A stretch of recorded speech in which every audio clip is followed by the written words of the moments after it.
Hello everyone, if you're new to my channel, consider liking and subscribing. It will make me feel wonderful if you do that. Thanks. By the way, I also have another Naruto and Luffy fanfiction channel. If you are interested, link is in the description. A Crew for a King by Fallen Angel Codester. To become king of the pirates, you need a crew. And in order to reach his dream, Luffy will need all the help he can get. Extended crew story. Slightly more serious Luffy. Adios. Nami. The rubber captain's voice silenced all the residences of Kokoyashi village, who all stared at him in awe. Only moments before, the boy had been inside the massive structure dominating Arlong Park before it collapsed, carrying both him and his fishmen opponent several stories into the dirt. Despite the wounds all over his body, Luffy stood tall atop the rubble. The girl that he had called out to, his previous navigator Nami, watched in disbelief. All her life both she and everyone else at the village lived under Arlong's thumb, death around any corner. And now, they had been freed after almost a decade. After a few seconds of awe-inspiring silence, Luffy took a deep breath. "You're my friend," he shouted, everyone stiffening slightly at his words involuntarily. Nami stayed silent for a second more before tears began to fall down her face, her attempts to stifle the face-splitting grin she wore failing. Once the redhead had murmured out an agreement, the villagers and the newly formed Straw Hat crew erupted in cheers. Husbands lifted their wives, children danced happily, and all those present could celebrate the fall of the tyrannic fishman. However, the bounty hunter known as Johnny had ceased celebrating a tad early. His eyes were glued to the small band of pirates as they regrouped, Nami hugging and subsequently knocking them all over the back of the head for their foolhardy behavior. Despite this, the girl never stopped smiling. A genuine one, he noticed. Not like the ones she'd been having since coming home to this island. Johnny had not known these pirates very long, but over the past few days he'd learned they were quite unlike any other crew he had ever encountered. Their captain, a strange boy named Monkey D. Luffy, was unlike any other pirate he'd ever seen. Where others were heartless, Luffy was full to the brim with compassion. Where others would have used Arlong's behavior as an excuse to make a quick buck, Luffy and his crew lashed out and took him down, all for the sake of a girl that had used them to further her goal. What kind of pirates were they? Crazy? Perhaps. But also unlike any he had ever met before. The celebrations were cut short as a rat-like laugh cut through the air. Johnny turned to find the Marine Captain Nezumi, the very same that had been taking bribes from Arlong to prevent Marine intervention, approaching them with his squad. The man had robbed Nami of the berries she was to pay Arlong, he'd shot her older sister Najiko, and above all else was the sole reason no Marines had come to save Kokoyashi. Just seeing him made Johnny's blood boil. "What a battle!" the man proclaimed. "Marine headquarters will surely be happy to know that I've taken down the horrible Arlong as well as a budding group of pirates he was using to assist him." "Huh?" Zoro demanded. Despite his horrific wounds, the former bounty hunter looked ready to draw his one remaining blade. Nezumi only laughed again. "Men," he instructed, "take these children into custody. Once you've done that, find Arlong's stores of gold. We'll be taking it with us." The soldiers behind him began to advance, but nobody on the Straw Hat crew seemed fazed at all. After a thorough beating by all members of the crew, only Nezumi was left standing, even if barely, as Nami approached him with her staff in hand. Johnny watched as she gave the captain instructions, the captain nodding and obeying like a child. "Why, you won't get away with this," he shouted angrily. "Try us," Nami replied. Johnny got an extreme amount of satisfaction from watching Nami smack the corrupt captain in the face with her staff, sending him right into the water. There was more celebration after this, and soon Johnny was swept up in the crowd. With all the hyper energy around him, he soon found himself also cheering and looking forward to the party surely being thrown, but what he'd seen still nagged him in the back of his mind. What was he going to do? "Huh?" Luffy asked, confused as he stared at Johnny kneeling at his feet. He'd been extremely focused on his food, not really paying attention to anyone else.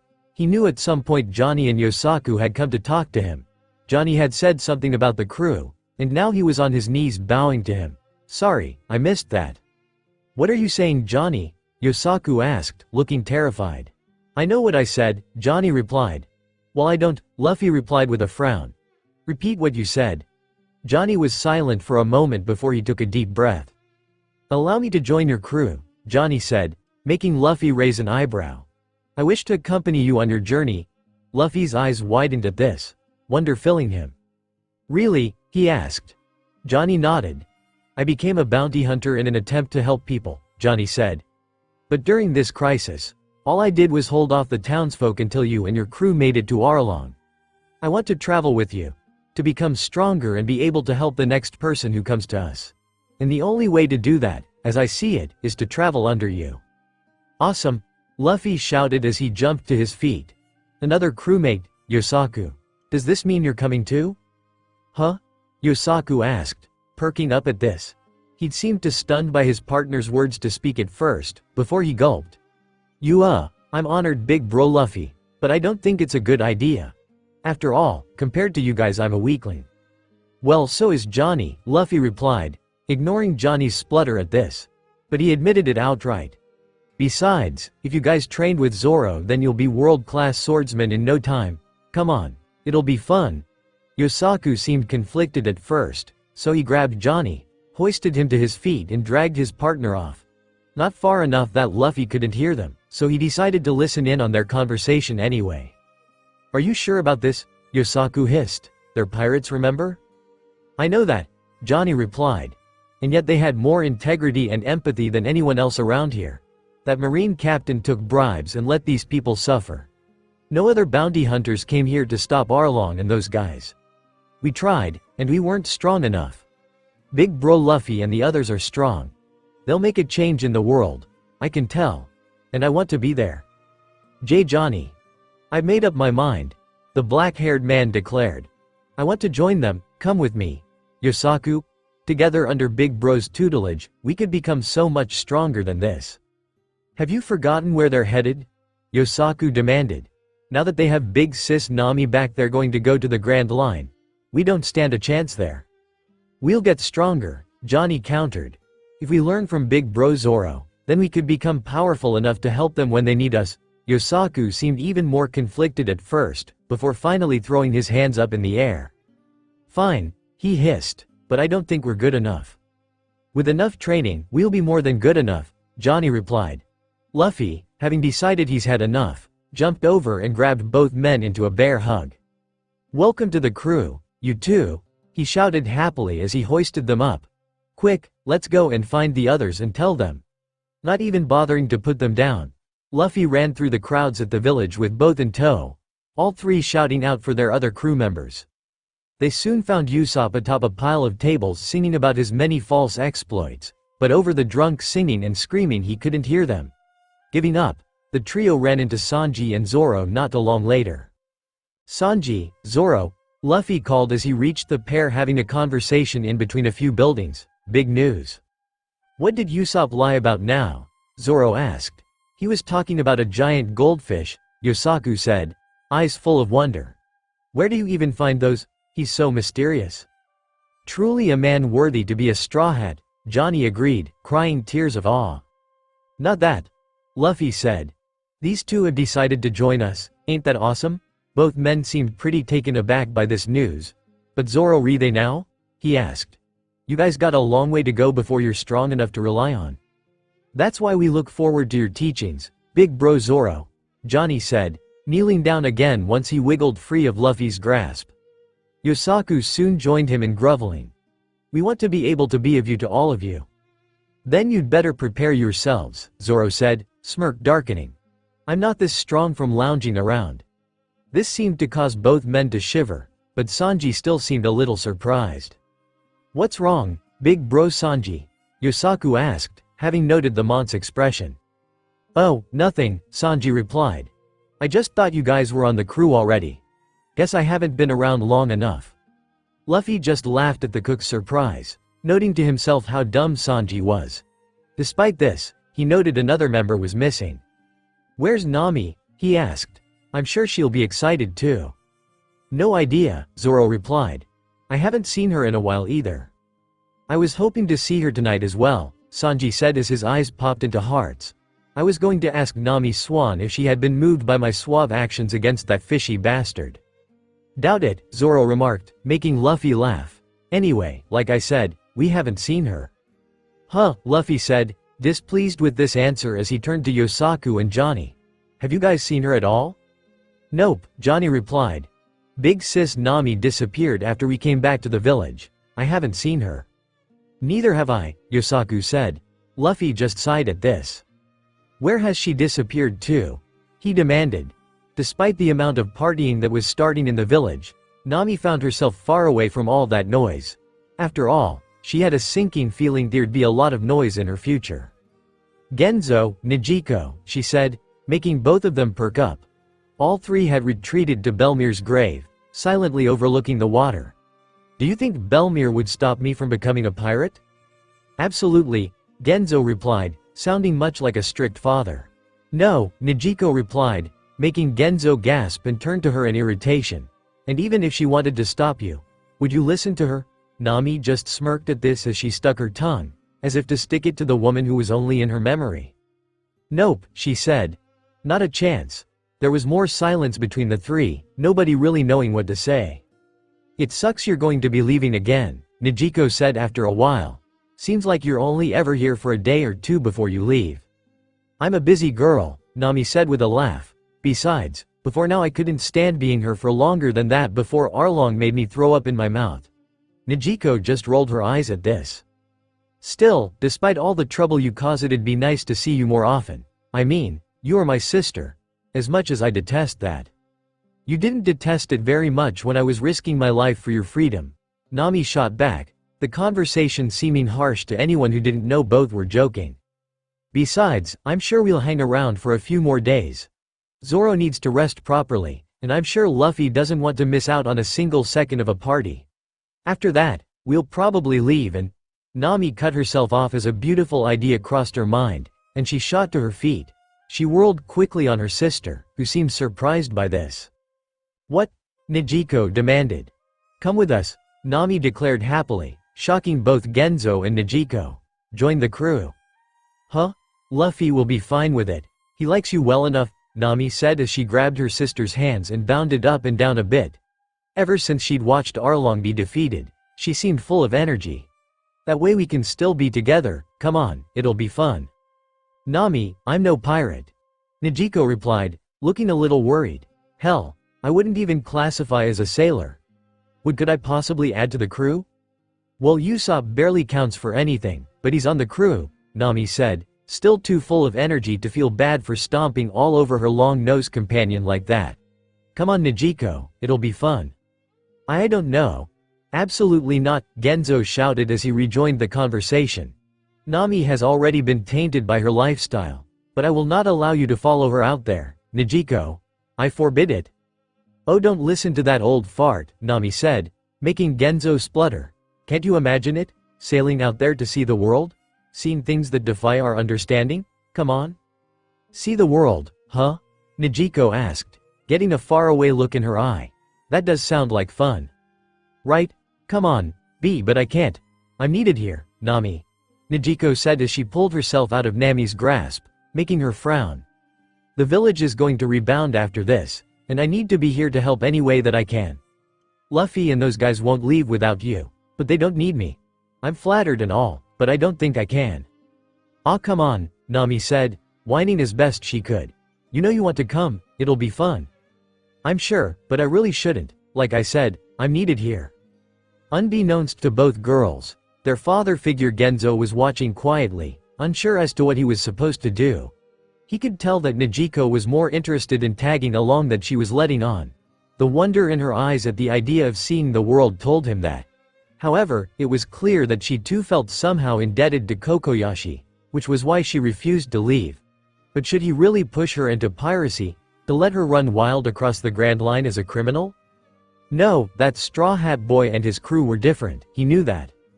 They wouldn't be parading around taking marine ships or pillaging villages. If that had been their plan, they'd have swindled the village of all the money Arlong stole and left already. But they stayed to celebrate, and even help carry the loot from Arlong Park back to the village. If Nijiko were to also go with them, they'd treat her well. And after everything the older girl had been through, she could be as selfish as she wanted. But would she? Ah, there you are, Nami. The trio was interrupted by the aforementioned Straw Hat Boy, who was dragging those two bounty hunters behind him. I got big news. What is it? Nami asked, not releasing Nijiko at all. Luffy laughed as he slapped Johnny and Yosaku on the back, both men flinching. These two are gonna be joining us, he announced, both other men smiling weakly. Despite their looks, Nami's eyes lit up. Really? She asked, eyes darting back to Nijiko, who was already trying to get away. Nami, no, her sister hissed. Can Nijiko come too? The redhead asked, ignoring her sister. I'm sure she'll be of use to us. Of course she can, Luffy agreed, a face-splitting grin on his face. We're all friends, she can come if she wants to. Welcome aboard, big sis Nijiko, Yosaku shouted. We're excited to have you, Johnny agreed. Hold the hell on, Nijiko shouted, making everyone grind to a halt.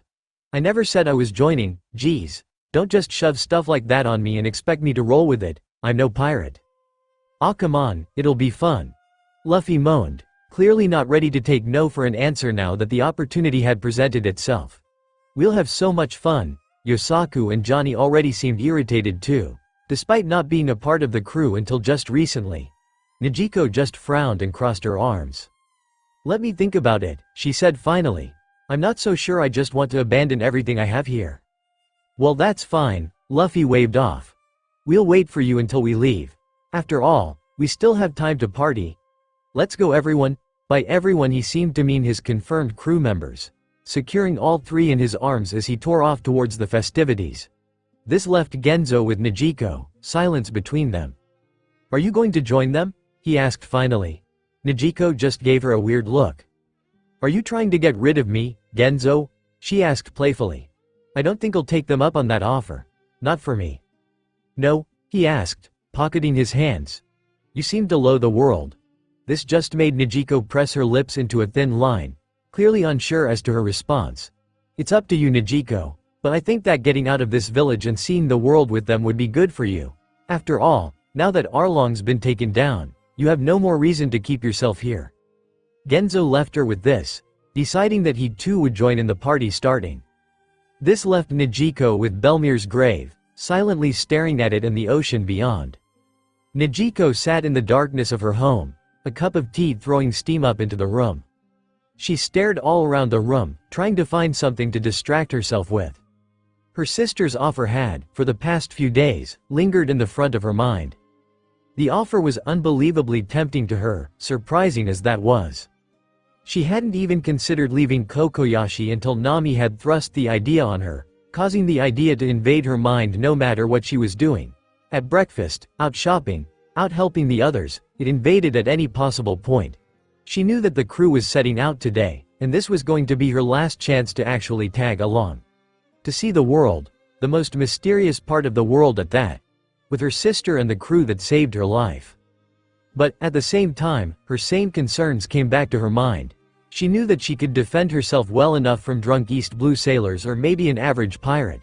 But people in the Grand Line, not a chance. They had decent fighters, I could learn from that Zoro or Sanji. I'm sure Sanji would love to assist me. But what purpose would I serve anyway? I'm not special like any of them. I don't have a devil fruit. I'm not super strong. I can't just throw myself on that ship like it's nothing. Her thoughts are interrupted as her front door opening, Genzo lounging into the house. Just gonna invite yourself in? Nijiko asked with a small smile. I knew you'd be up by now, he replied as he closed the door behind him. The Straw Hats are leaving today, you know. I know. Are you going with them? Probably not. This seemed to irritate Genzo a bit, which Nijiko didn't really understand. After all, this wasn't really something that affected him in any way. He walked further inside and sat down, a hand behind his back still. I think you should go, he said. I think it'd be good for you. In what way, exactly? Genzo shrugged and rubbed at his chin, inspecting the roof. You think you're hiding it well? He asked, Nijiko narrowing her eyes at him. Like you haven't been working hard for this village the past 8 years? Or are you the only one who can't see it? I don't really know what you're talking about, Nijiko replied, not looking at the man. I think you do, Genzo said, pressing the issue. Nami may have gone the hard route by working with that detestable Arlong to help us. But you You helped us differently. You grew up way faster than you should have had to. You became like another guardian for us here. You may have been harsh sometimes, especially to children, but you stopped them from running off to die by Arlong's hand. But you don't have to protect them anymore. You can do what you want too. I thought you didn't want another one of us to be a pirate? Nijiko demanded. Isn't that what you said? We both know that Luffy isn't going to go around boarding civilian vessels and robbing them blind, Genzo replied. That's the kind of pirate I'd be against you joining. He's not like that. If he was, Nami wouldn't want to go with them at all, and if she was I wouldn't let her leave. Nijiko didn't reply to him, which she felt in and of itself gave him enough ammo to keep pressing her. Lifting up his hand, Genzo threw something on the table. There were now 2 flintlock pistols lying in their holster between them. Where did you get those? Nijiko asked. Arlong had a lot of weapons lying around in his compound, Genzo said. I figured if you were going to go out with those pirates that you'd need a way to defend yourself. So there you go. Nijiko stared at the guns silently, before reaching forward and grabbing a hold of them. She investigated them quietly, noting that they were in decent condition and weren't loaded. She eyed Genzo from around the guns, but he didn't say anything. After a while she threw them back down and watched her father figure silently. What do you want from me? She demanded. Genzo just laughed. I want you to do what you want to, he said as he crossed his arms. You no longer have to protect this village, or the kids around here. You paid your dues, now take your leave if you really want it. Do you want it?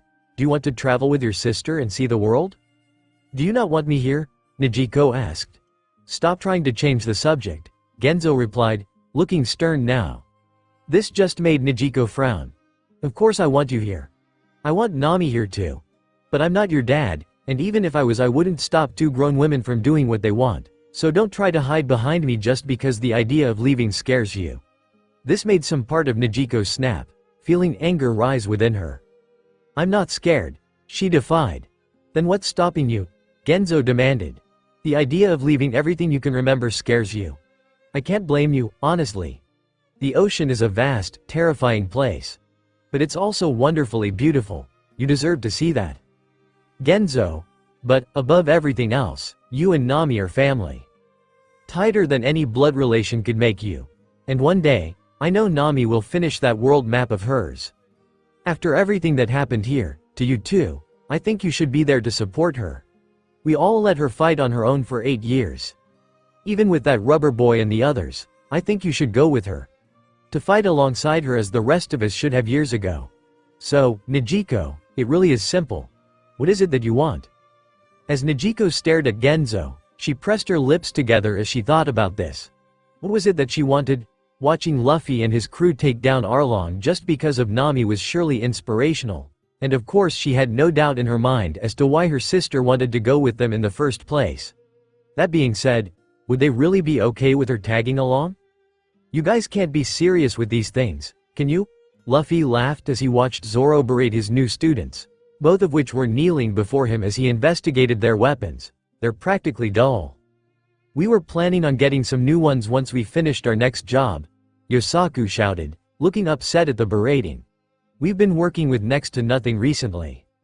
We'll have to flat out replace them, Zoro replied as he tossed the blades back on the deck of the Going Merry, walking away as the men scrambled for their swords. Logia Town should have a decent sword shop.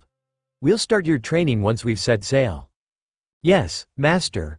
Both men sounded off, sounding even more upset, perhaps at the idea of work. Cheer up guys, Luffy said with a laugh. Once we've finished loading our cargo, we'll be heading for the Grand Line. Speaking of cargo, Usopp hissed as he walked past the captain and first mate, hands full of crates of food and medicine. Why am I the only one loading this stuff up? 'Cause I don't wanna, Luffy replied casually, picking at his nose. 'Cause you're the lowest on the totem pole, Zoro said. What about Johnny and Yosaku? Usopp demanded, nearly dropping the crates. They're not doing anything. This seemed to perk Zoro's ears up. Good point, he replied as he whirled on his students. You two, help Usopp load up our supplies. I want both of you to carry as much as you can, and listen to Usopp as to where to put it, understood? Yes, master. Both men shouted, jumping to their feet and heading for the docks. Before they could leave the ship, however, another person walked up onto the deck carrying crates. They stopped to rest, placing them on the railing of the Mary.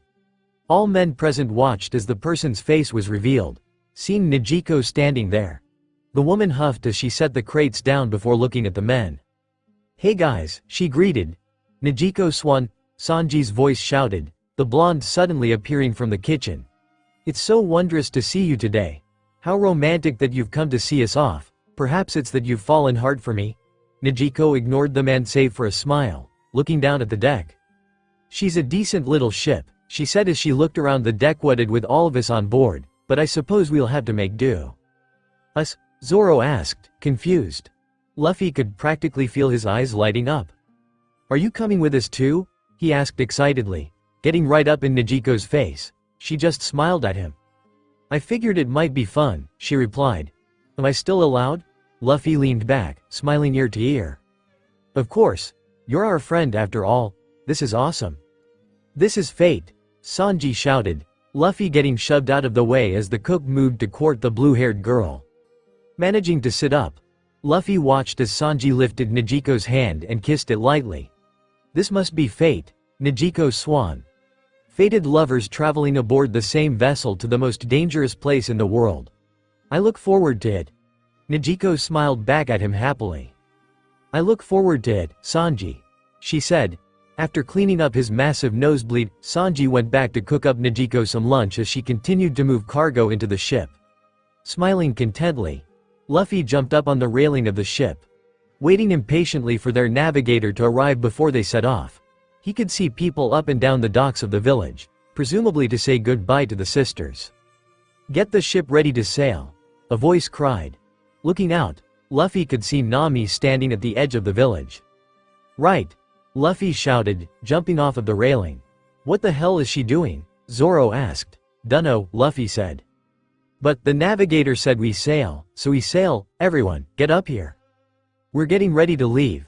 The rest of the crew quickly scrambled out of the ship, getting the ship ready to sail. Luffy spared a glance to watch Nami sprinting through the crowd, not allowing anyone to say goodbye to her. After reaching the end of the deck, she jumped, landing on the stern of the ship and refusing to look back. Of course the villagers called out for her, but she didn't say anything. Once the crew reached her, Luffy watched as she lifted her shirt, wallets and money falling from her. Not only had she refused their goodbyes, she'd robbed them. He couldn't help but laugh at this. "That's quite a way to say goodbye, Nami," Nijiko said with a smile. The girl's voice seemed to surprise Nami, and Luffy watched her eyes light up. "Nijiko!" she shouted happily, sprinting into her sister's arms. "You decided to come?" Nijiko laughed at this. "Like I could let my little sister on a ship full of grown men on her own," she replied. "These guys can't be trusted with you." "Nijiko Swan is so beautiful when she trash talks our morality," Sanji shouted. "I love both of you so much." "You're such a lost cause," Zoro hissed. Yosaku and Johnny only nodded sagely behind their teacher, arms crossed over their chests. "Indeed," Johnny said.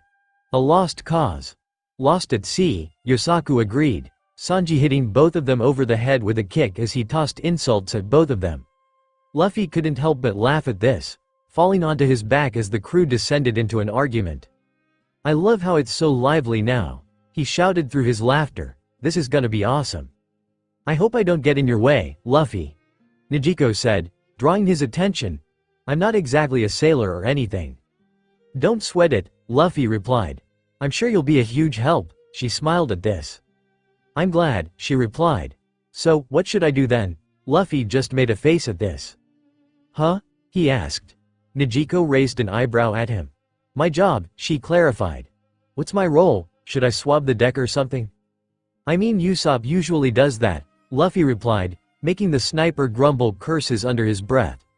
"But if you want to, I suppose you could. I dunno. We already have the basics full, I think." "Completely incorrect," Nami said as she crossed her arms. "We don't have a doctor yet." "Oh right," Luffy said, snapping his fingers at her. "We do need a musician." "Good call, Nami." "That's not what I said. What positions are filled?" Nijiko asked. "After all, Johnny and Yosaku need something too." "Well," Luffy said as he counted on his fingers, We have a captain, a first mate, a navigator, a cook, and a sniper. We're missing anything else. No quartermaster? Nijiko asked. No doctor? Those are pretty important positions, you know. We just won't get sick, Luffy replied with a wave of his hand. And I don't even know what a nickel boss is, so it can't be that important. Quartermaster, she corrected. They usually handle the day-to-day activities on ships. You know, like the chores and stuff. Keeping people in line and all that. Luffy frowned at this. That didn't sound like the least bit fun at all. Why the hell was it important? That sounds lame, he replied with a yawn. Do you want to do that, Nijiko? I bet you'd be good at that. That old guy back in the village said you were like another leader. Besides, with you running things and Nami telling us where to go, we'll be unstoppable. Seriously? Nijiko asked, her eyes wide at this offer. You do know that essentially makes me the third in command, right? I just got on the ship. Well, Yosaku and Johnny can't both be quartermaster, Luffy pointed out. And everyone else already has a role. Do you want to do it? We can both have different roles. Big bro Luffy, Yosaku and Johnny shouted in tandem, yet were both ignored. Nijiko seemed unsure of this for a moment, but after a reassuring glance from Nami she took a deep breath. I suppose someone has to keep this ship running day to day, she said with a smile. If you're okay with it being me, I suppose I can do it. Woo! Luffy shouted at this. Nijiko's our new leader. Nobody bothered to correct the captain this time, as it seemed there was no point. What about us, big bro Luffy? Yosaku asked, both him and Johnny making themselves known. We need roles too. What would you have us do? Johnny asked. Luffy frowned at both of them. Either of you a musician? He asked. What is it with you and a musician? Usopp trailed off behind him. Both men shook their heads, making Luffy frown. We'll need to find one of those soon, he said, much to the chagrin of everyone else on the crew. Well, I suppose you guys are just regular members like USO. Luffy, Zoro said, cutting the captain off. Luffy looked towards the man, who had a smile on his face. Ate them cabin boys. This seemed to horrify both Yosaku and Johnny, but Luffy was just confused. Why? He asked. 'Cause these two need all the help they can get getting stronger, Zoro replied, and he forced both Yosaku and Johnny's heads down to bow to everyone. Doing a bunch of manual labor sounds right up their alley. After all, I need to train them, right? Luffy smiled at this, now seeing his friend's point. Oh, okay, he agreed. Yosaku and Johnny can be the cabin boys. The swordsman groaned at this, already seeming tired of their new roles. Luffy, however, wasn't interested in hearing it. Sanji, bring out some food and drink. We need to celebrate our new additions to the crew. Already on it, Captain, Sanji's voice came from the kitchen. I've been making Nami swan and Nijiko swan the best I have to offer. Sounds delicious. It's not for you, moron. Nijiko watched as Luffy and Usopp both charged into the kitchen, probably looking to raid and find the food Sanji had mentioned before. She had only been on this ship for a few minutes, and it already seemed like things were wilder than she had anticipated. That being said, the ball of excitement in her stomach refused to unwind. She was excited to see where the ship would go next, what amazing things she would see. As a fight broke out in the kitchen, Nijiko turned to the strongest swordsman on the vessel. By the way, Zoro, she said, speaking up, I wanted to ask you and Sanji for some training. I don't want to end up running at the first sight of danger like Nami might overhear. What was that? Nami demanded with a frown. Nijiko promptly ignored the hole being stared into her side. I'm no good with a sword, but at the very least some upper body training would be nice. If you want to, Zoro said as he gestured to the still bowing Yosaku and Johnny. Then be my guest. That being said, I'm not going to give you less to do just because you're a girl, got it? I wouldn't dream of asking you to, she replied. Zoro smiled at this. Then I'll see you tomorrow, he replied as his smile grew darker. Can't wait to whip you three into shape. With this, the swordsman promptly went over to the edge of the ship and fell asleep. How he managed that with all the fighting going on in the kitchen, she had no idea. This left her with the other two swordsmen on their knees, Nami and Usopp, who had just been violently ejected from the kitchen with a laugh from Luffy. I'm really glad you decided to come, Nami said, making Nijiko turn to her sister. The redhead had a wide smile on her face. The very same one that this crew must have made her have before the fall of Arlong Park. I can't wait to travel the world with you. Well, I can't let my baby sister have all the fun, she replied as she winked at Nami. After all, I'm supposed to look after you. What would Belmir say if I let my baby sister wander the world with a bunch of degenerates? Welcome aboard, big sis Nijiko. Nijiko gasped in surprise as she and Nami were wrapped into a tandem hug by Yosaku and Johnny, squeezing the girls together in their grasp.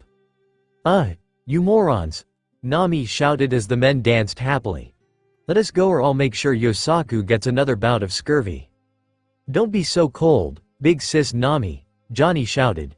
We're just so happy to be aboard. We'll make sure to be of use to you, Yosaku agreed. You guys are gonna get killed if you cross Nami this much, Usopp said, watching with a terrified gaze. Nijiko could only laugh at the range of personality on this ship. This adventure she'd signed up for would surely be an amazing one. It had been about a week since the Straw Hat crew increased in number, and since then everyone had fallen into their roles far easier than anyone had expected. Nijiko and Nami quickly became a bossy yet reliable pair, making sure the crew knew what they had to do and when to do it. At first Nijiko had been a little blasé about the whole thing, maybe being a little too easy on the crew. Thankfully Nami quickly whipped her sister into shape, and soon the pair were ordering the men around the deck left, right and center. Nijiko had also been training with both Sanji and Zoro, in an attempt to better herself in close-range combat. After all, she seemed dead set on not being a liability to the rest of the crew. She seemed to pick up Sanji's kicks a little bit better than she did her training with Zoro, although that may have been because Zoro wasn't actually a master in hand-to-hand combat. He was just training her upper body after all. She also worked with Usopp a bit, so she was a decent shot with her new pistols, the sniper making sure she was a steady shot in case she wasn't blasting someone close range. Regardless, she fell into the workings of the ship quite well. Johnny and Yosaku, the resident cabin boys of the Going Merry, had also been hard at work for the past week. Granted, it was because Zoro was working them to the bone, but that wasn't really the point.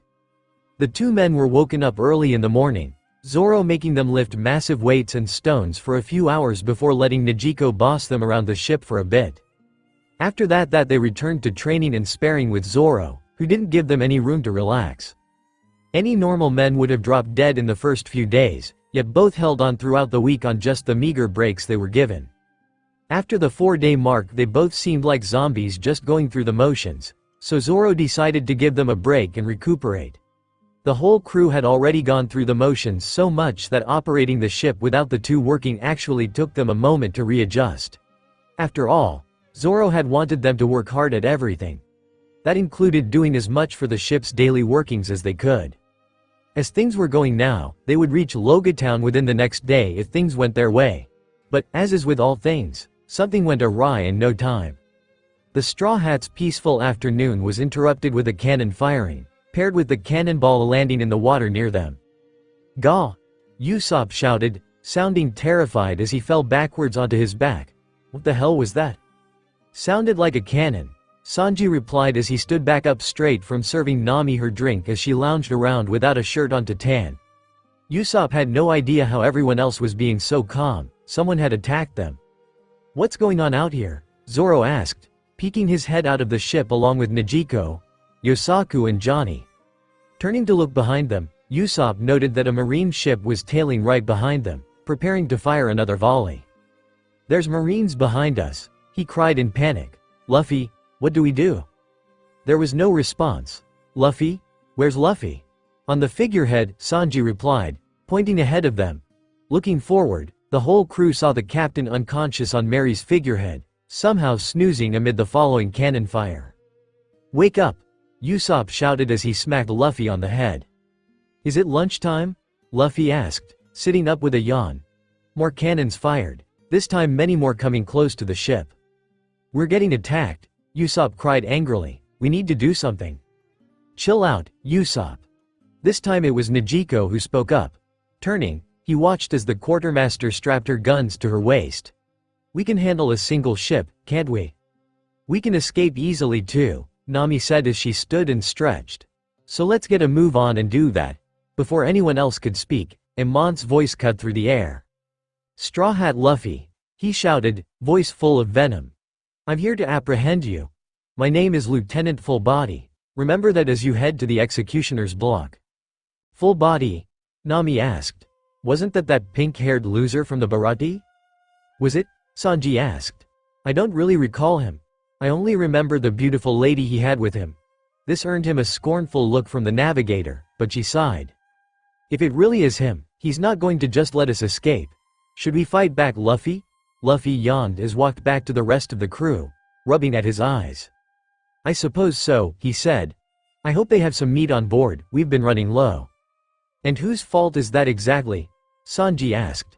Under Nami's reluctant instruction, the crew of the Going Merry slowed their ship, which allowed Full Body's ship to catch up. Once they had, the crew had already crouched underneath the railing as Marines boarded them. "Find every single one of those pirates," Full Body's voice cried.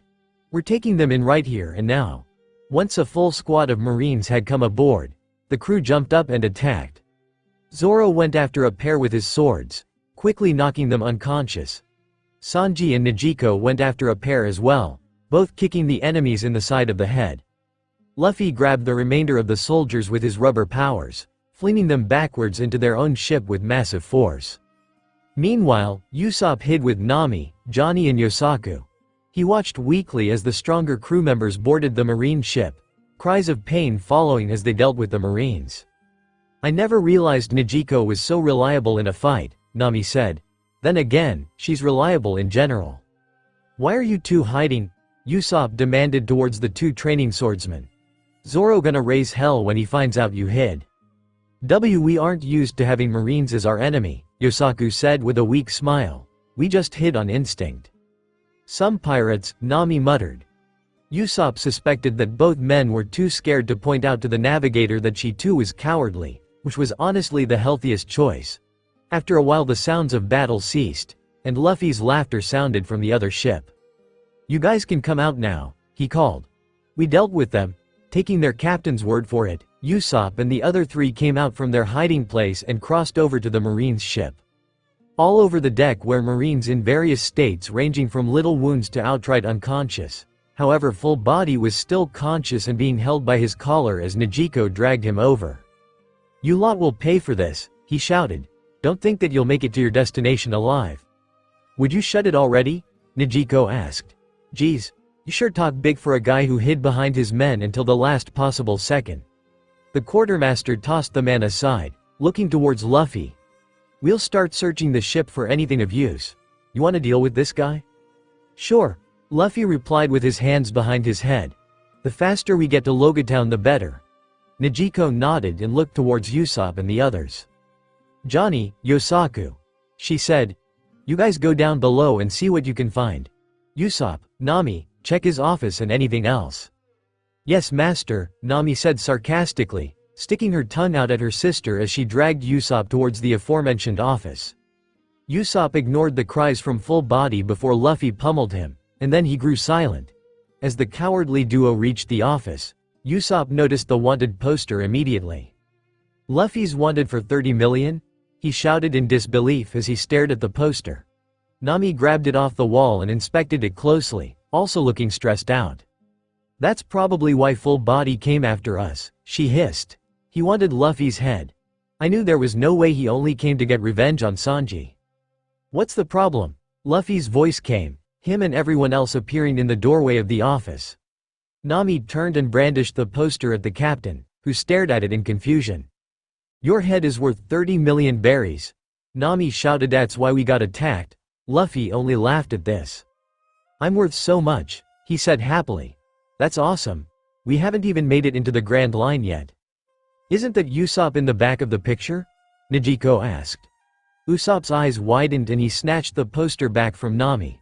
Sure enough, in the background he was standing there with his back turned to the camera. "Crap," he shouted.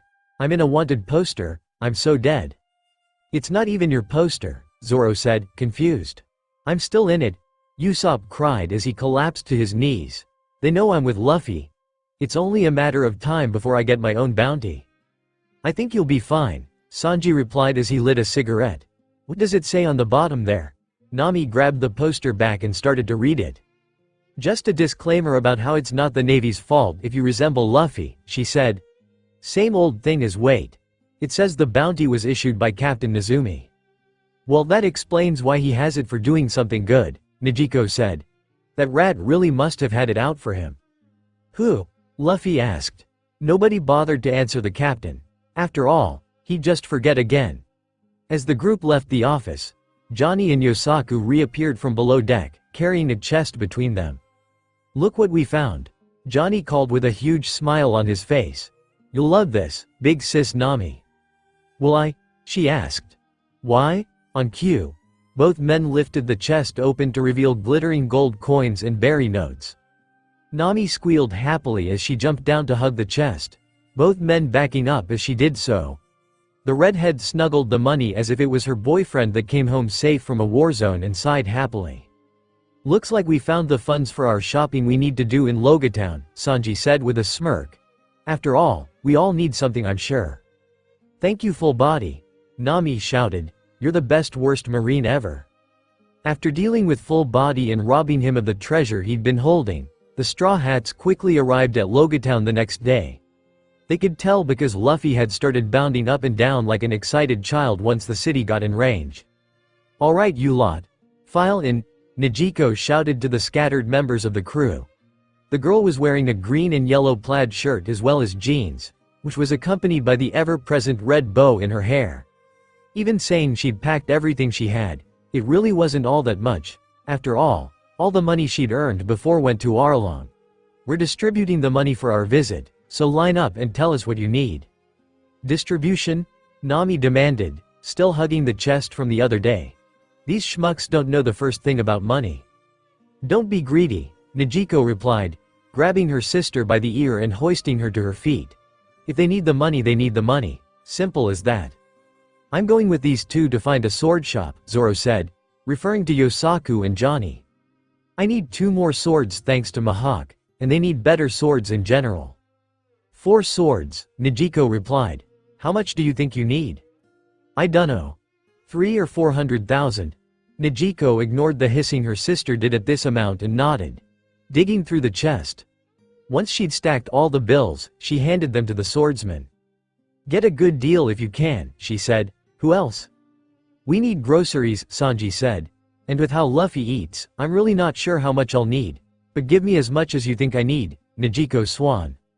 "You're last," Nijiko replied as she rifled through the money. "You can take the rest with Nami and go grocery shopping." Sanji gasped at this, collapsing to his knees. "I've been set up with Nami Swan by her own sister," he proclaimed. "Surely this is fate. You're the best quartermaster ever," Nijiko swore. Yes, thank you," Nijiko replied as she stood back up straight with her own wad of money. "Usopp, you're coming with me." "Huh?" the sniper asked, looking up from the chemistry set in front of him. "Where are we going?"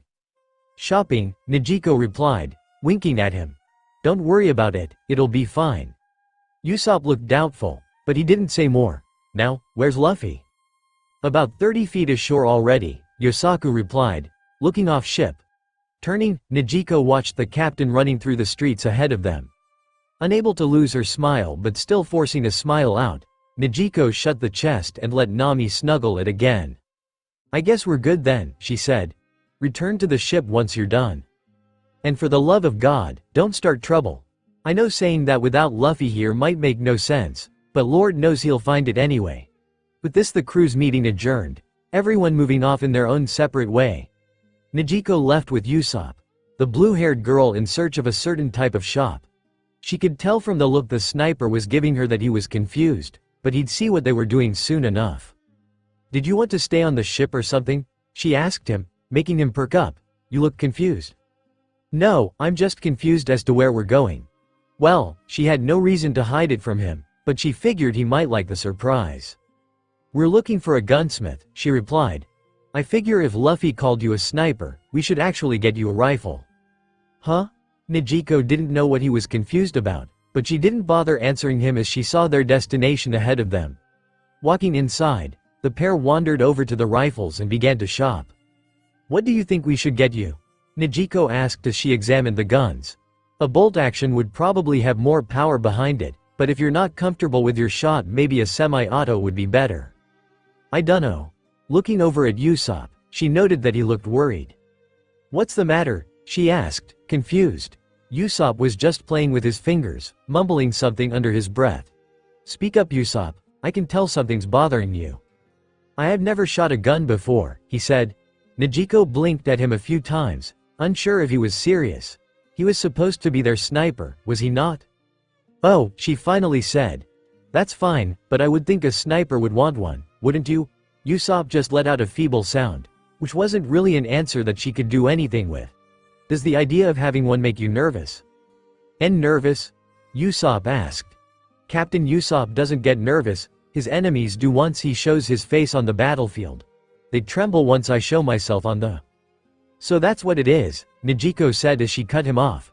You're nervous about using one. I said it wasn't, I know, but I don't believe you, she said, picking up a bolt action nearby. She turned and handed the gun to Usopp, who stared at it in confusion. See if that feels good, if the sights line up and all that. Usopp just stared at the rifle weakly, but soon he took a deep breath and did as she asked, holding the rifle up to see if it felt right. I guess it feels good, he said. Nice and lightweight too, I guess, but... But what? Nezuko asked. Usopp made a face, probably trying to figure out what he wanted to say. Finally, he steeled himself and looked straight at Nezuko. I am really not comfortable with this idea, he said. I don't want to be shooting anyone, so I'd rather stick with my slingshot. Nezuko raised an eyebrow at him, which caused him to flinch a little, but he still stood his ground. Are you comfortable with the idea of one of us dying? She asked. Usopp took his own turn to raise his eyebrow, looking confused. Huh? He asked. Nezuko took one of her own pistols out and waved it back and forth at front of Usopp, his eyes watching it. These things aren't just show, she said. I'd rather not use them at all, if I'm honest. I didn't join up with you guys to kill people. I came to look after Nami and be by her side. But if I have to use these things for any reason, I will. I'm not going to hesitate to pull this trigger on anyone who threatens her, or anyone else. Get what I'm saying? And no, Usopp replied. Nezuko put her gun away and lifted the rifle in Usopp's arms away from him. Picture it, she said. Zoro, Luffy and Sanji are all tied up, guns to their heads. You're too far away for your slingshot to save them, so you can do nothing but watch lest you storm in by yourself. Oh, how useful it would be to have a sniper rifle. Sadly, you don't like the idea of killing someone, so you neglected to get one. Now you have to watch as your friends get their brains blown out and... Stop it! Usopp shouted, hands over his ears. I don't want to hear that. Then why take the chance of it happening? She demanded, frowning at him. What will you do if not having this rifle gets someone killed down the line, and you could have prevented their death if you had it? Usopp was watching her, furrowing his brow as she spoke. What are you saying? He asked. Nezuko frowned as images of Belmir getting shot flashed through her mind. I'm saying we're entering the Grand Line, she said. It's the most dangerous place in the entire world. On that sea, people kill others without a single ounce of hesitation. Entering that sea without that ability, you're dead already. She shoved the rifle back into his hands at this. When I boarded that ship, I accepted that one day I may have to use these guns on someone threatening us. I don't like the idea, but I know it's a possibility. If using these guns let me protect Nami easier, then I'll take that chance. If I can prevent the death of someone I love with these, I will. Will you do the same? Usopp stared at her for a good long time, before he eventually looked back down at the gun in his hands. The silence lasted for a bit longer, but finally the man sighed. Fine, he said. I get what you're saying. I'll take this rifle, and I'll protect the others with it. Nezuko smiled at him, slapping him on the back. I knew you had some balls after all. Hey, I'm the great Captain Usopp. My many enemies know I take no risks. I account for everything. I'm sure you do, Captain. I'm sure you do. How long are you going to stare at that thing? Nezuko demanded as she walked down the street with Usopp. The sniper had been inspecting his new gun ever since the gunsmith had sold it to them. He'd even cleaned it for them, Nezuko's guns as well. All in all, he'd been a pretty good guy to them. After picking up some ammo for him, the two left to return to the Mary. But Usopp seemed dead set on finding some sort of flaw with his new weapon. Until I find where I can add some mods to it, he replied. Maybe even make myself some custom ammo too. I think that'd be really cool. Custom ammo? Nijiko asked as a group of kids sped in front of them. You can do that? Usopp nodded, now looking proudly at her. Of course, he said. My speciality with my slingshot is all the types of ammo I can use. That's why I asked the guy for some shell casings. I'm going to make my own ammo that can explode or create a smokescreen. It'll make me an even bigger threat on the battlefield. Nijiko couldn't help but smile at this enthusiasm. That sounds cool. Do you think you could make me some too? Sure, it might be harder for a couple of flintlocks, but I'm sure I can get it to work for you. Nijiko thought that sounded like a great idea, but her thoughts were interrupted as another huge group of people ran past them. She didn't know what the hell their problem was, but they all seemed to be running in the same direction. What was going on over there? Johnny trailed behind Zoro with Yosaku, the three men looking for a sword shop.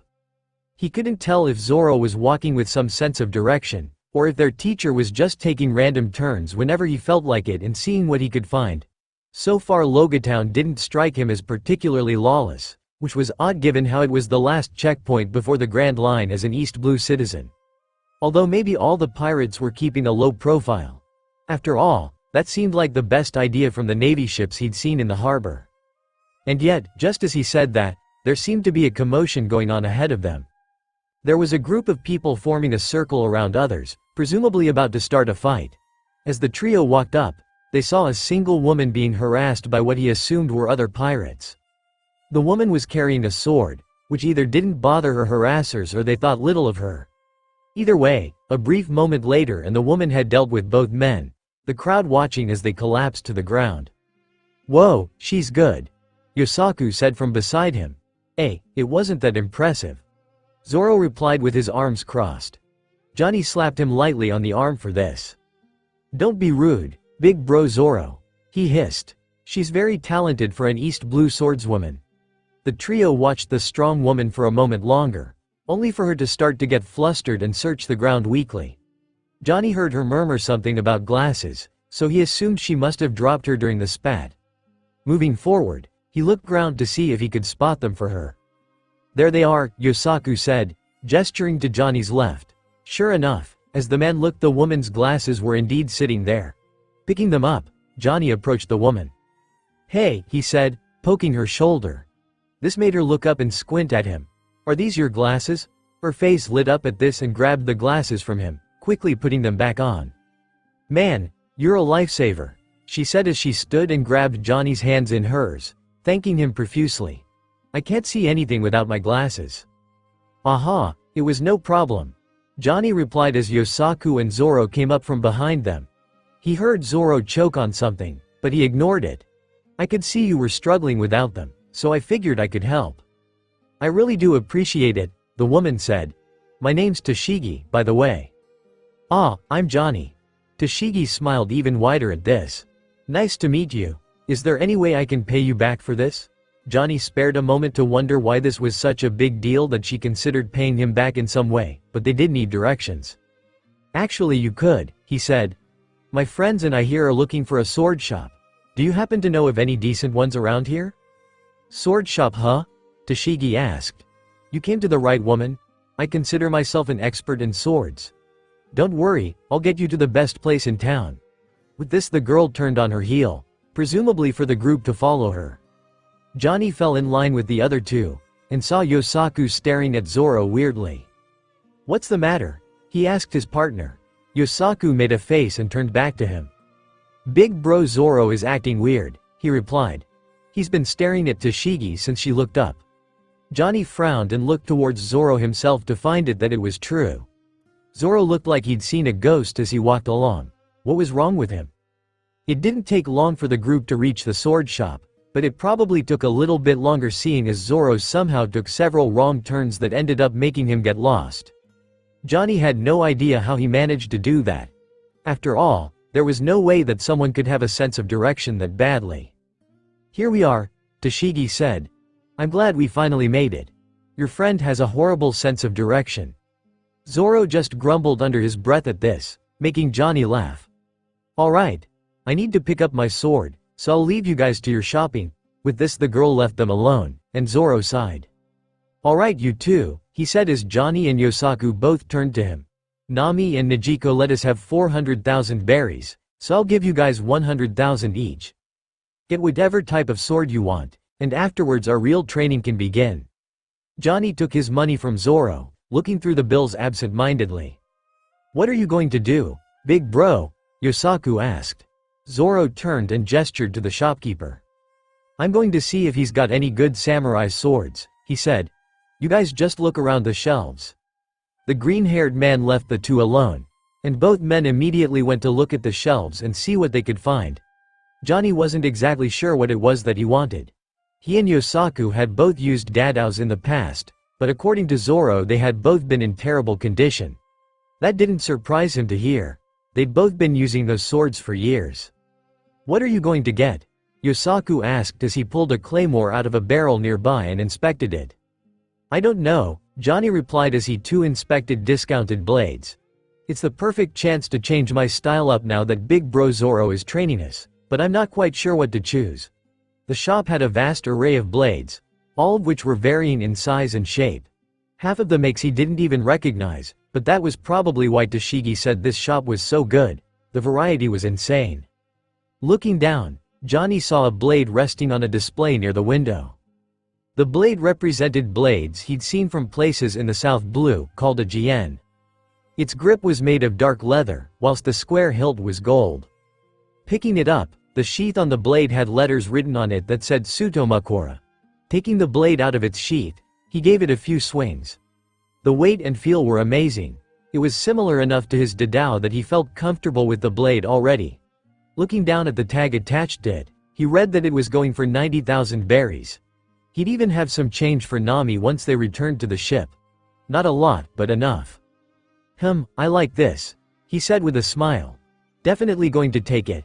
Sheathing the blade again, he turned and walked over to Yosaku. His partner seemed to be inspecting larger swords, probably made for two hands. "Any ideas?" Yosaku asked. "I don't know," Johnny replied. "What are you looking for?" "Watching Mihawk with that huge blade was really cool," Yosaku said. "I've been thinking of taking a bigger sword." That made sense to Johnny. Mihawk was the world, and his signature sword was massive. He could see how that was inspiring. Taking the longsword down, Yosaku held it up to test it out. It was clear that he wasn't used to a blade like that, but he still had enough strength to hold it correctly. "I don't know if Big Bro Zoro can teach you to use that," Johnny said. "My sword's close enough to a katana, but this is kinda different." "Maybe," Yosaku replied. "Maybe a longsword is too much." Putting the blade back, the pair continued shopping. They came across the great swords on the shelves, and Yosaku took one down that sheltered somewhere in the middle. Its grip too was dark leather, and its rounded hilt was black as well. The inscription on the hilt read Jishin, and its blade curved the farther up you went. Yosaku readied the blade as if he were going to fight. He seemed far more comfortable with this blade in hand, giving it a few slow swings to test it out. From the tag it was going for 95,000 berries. "Want that one?" Johnny asked. "I think so," Yosaku replied. "I may have to work harder than you with a different type of blade, but I'm prepared for that." "We'll both have to get strong," Johnny agreed as he looked down at Sutomakura, "so that we don't bog Big Bro Luffy down on the Grand Line." "I plan on it," Yosaku said. "I know why you wanted to join the crew as well. That defeat we had against Arlong was pathetic." It had been. Johnny recollected how the fishmen barely even gave them the time of day, destroying them quickly in a half-hearted battle before tossing them out. They had been too weak to even enjoy killing, according to Arlong. In order to prevent that, and to become an asset, they needed to become more powerful. Maybe this really was the first step. "Are you insane?" they heard Toshigi cry. Whirling, Johnny and Yosaku were just in time to watch Zoro toss a blade up into the air and stretch out his arm. They both watched, horrified, as the blade fell towards his arm. Just as it was about to slice him, the blade bent away from his arm and impaled itself in the ground. Zoro looked up with a smile. "I'll take it," he said. "Big bro," Johnny cried as he and Yosaku rushed over. "What are you doing? That was dangerous." "I was just testing my new sword out," he said, much to the surprise of both the shopkeeper and Toshigi. "Hey, Pick out another sword for me, will ya? Toshigi seemed too shocked to process his request at first, but she managed to mumble out an agreement. Before she could do anything, however, the shopkeeper ran off. Stay right there, he shouted. Soon he came back carrying another blade, and he presented it to the group. This is the best blade I have. The sword's name is Yubashiri. Although my shop is lackluster on a world scale, this is the best sword in the shop. I don't have money for that, Zoro replied. I know, he replied. I'm giving it to you. I apologize for trying to trick you earlier, but I haven't seen a good swordsman in a long time. So I want you to have this. Zoro shrugged and picked up the blade, weighing it in his hand. Thanks, I guess, he said. The man nodded. No problem, he said. Your friends there though, they pay full price. You stingy bastard, Johnny shouted. We're great swordsmen too. I'm sure, he replied without a care in the world. But those two swords are high quality. You're lucky I had to put them on sale cause no one was gonna buy them at the higher prices. Which is why they're so good, huh? Yosaku demanded under his breath. Don't be smarmy, boy. The shopkeeper shouted. Those two swords are higher quality than a lot of the trash in here. I'm not going to part with them for anything less than the asking price on the tags. Just pay boys, Zoro said. I didn't have to pay, so Nami won't get on us about spending too much money.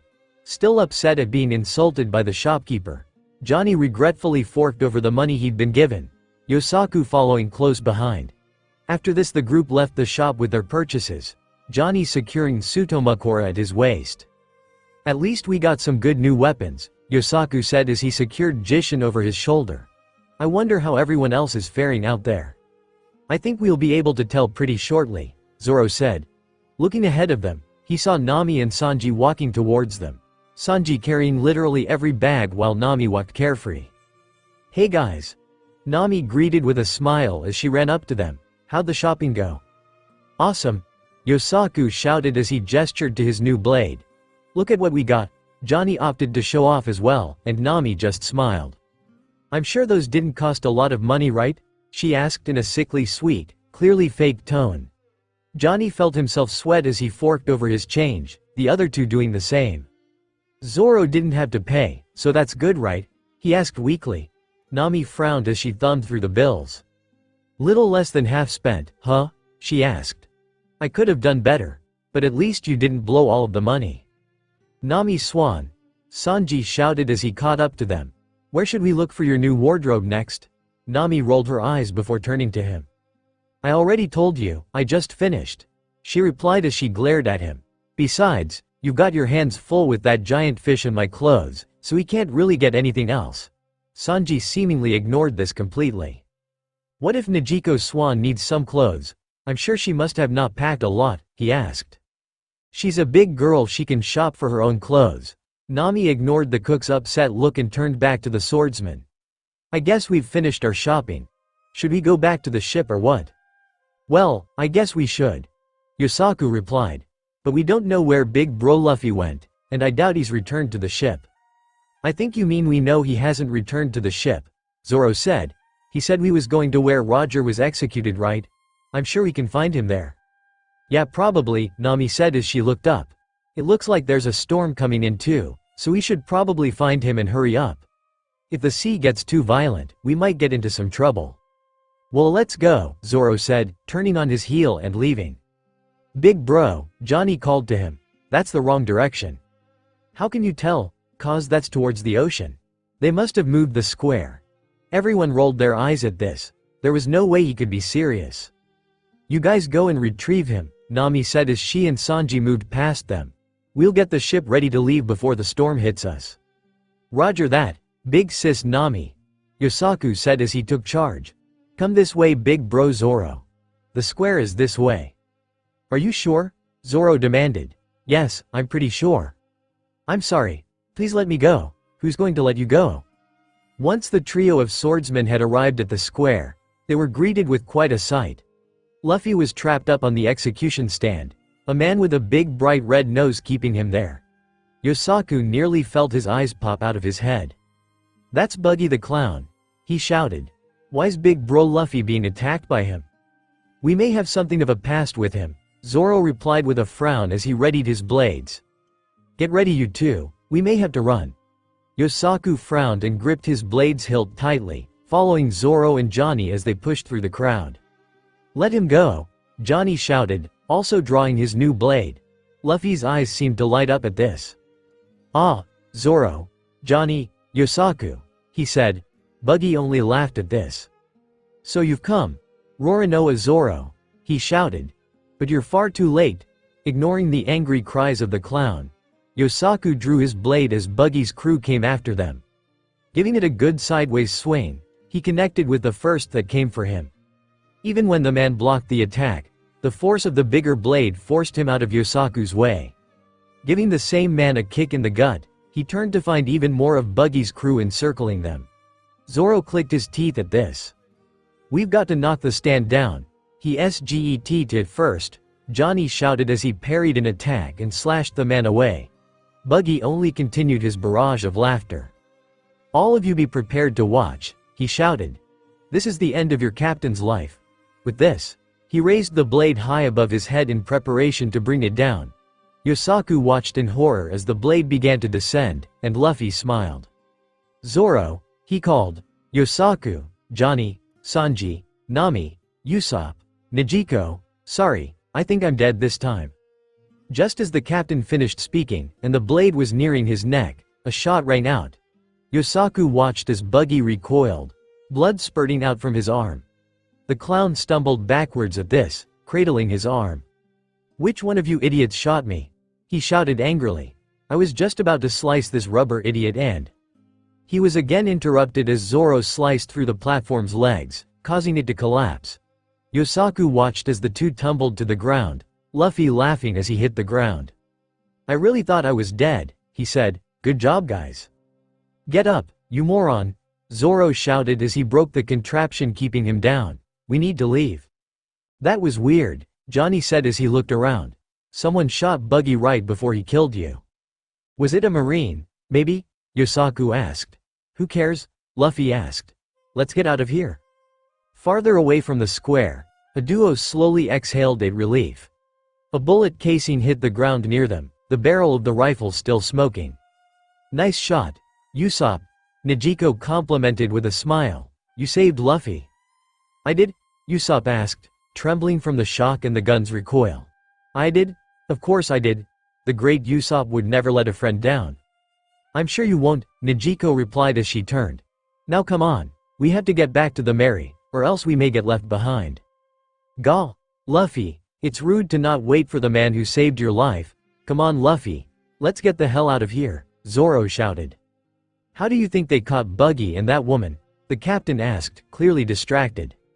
It's a special net, Johnny replied as he ran along with the other three. I heard the Navy has special gear to deal with devil fruit eaters. That must be one of them. This storm is worsening too, Yosaku said as he looked up at the sky. I wonder if Mary is okay. She's fine, Luffy reassured. She's a strong ship. Why the hell is it storming? Moji shouted as the rain bore down on Logatown. I can't set the ship on fire like this. What do we do, Richie? The lion next to the man half-heartedly mewed in response, almost uninterested. Hey, a new voice said. What do you think you're doing to our ship? Before the man could give an answer, Sanji kicked Moji across the face, sending him flying into the Mary's hull and knocking him out immediately. There's a lion too, Nami shouted from the town, too much of a scaredy cat to confront the two herself. Sanji turned and regarded the lion coldly, who returned his gaze worriedly. He said. Lion meat would probably make a good stew. Maybe dice some vegetables for it too. This was all it took for the lion to freak out and run away without Moji, leaving Sanji and Nami to themselves. I've dealt with the threat, Nami Swan, Sanji shouted happily, bounding over to the redhead. Nami rolled her eyes at him. Good job, Sanji-kun. She replied. Now pick up our stuff and get it onto the ship. We have to get out of here before the storm gets too bad. Or the Navy closes the island down, another voice said. Sanji looked over Nami's shoulder to see Nijiko and Usopp walking up to them, Usopp sporting a new rifle. Huh? Nami asked. Why would they do that?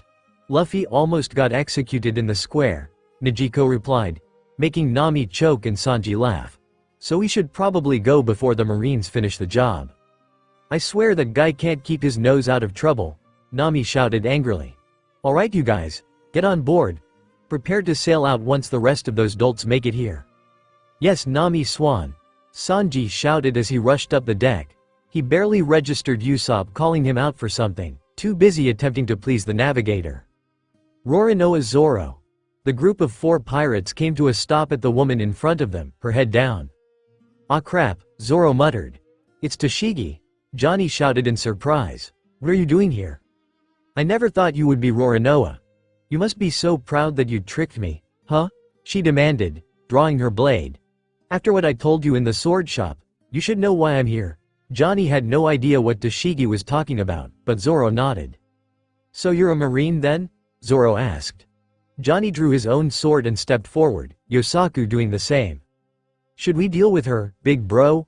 He asked, ready to attack if ordered to. Zoro shook his head. Nah, don't, he said. I'll take care of her. You guys go ahead, I'll catch up.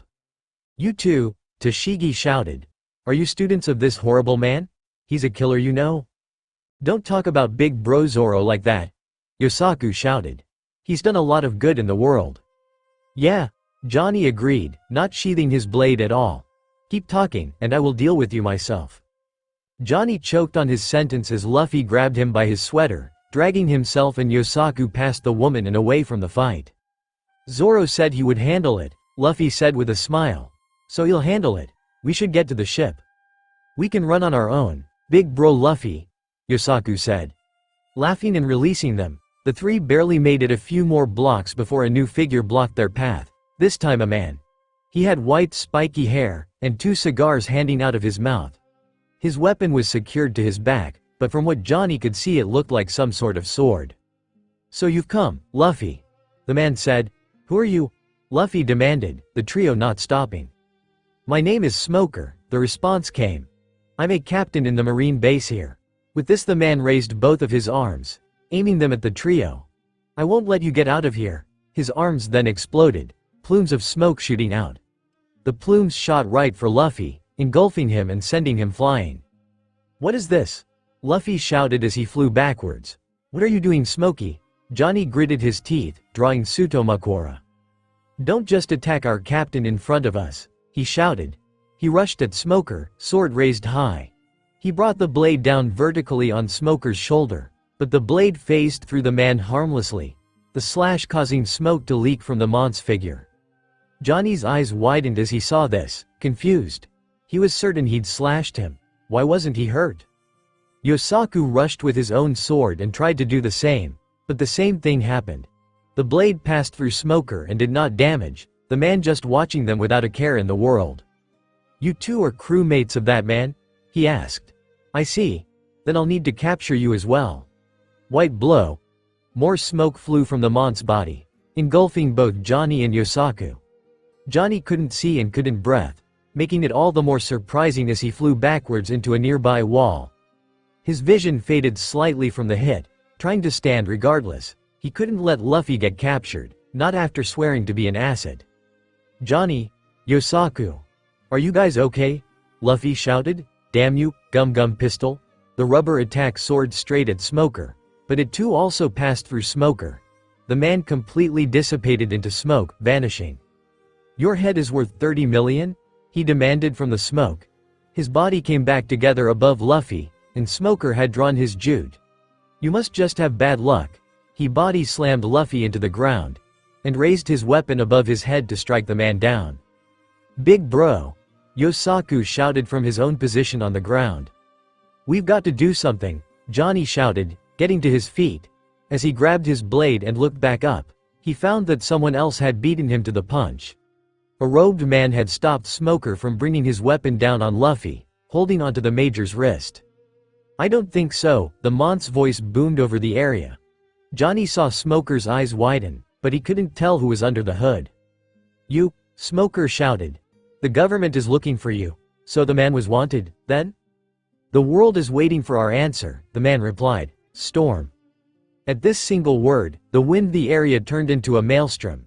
Things, people and debris all getting picked up in it, and of course this didn't exclude Johnny, Yosaku and Luffy.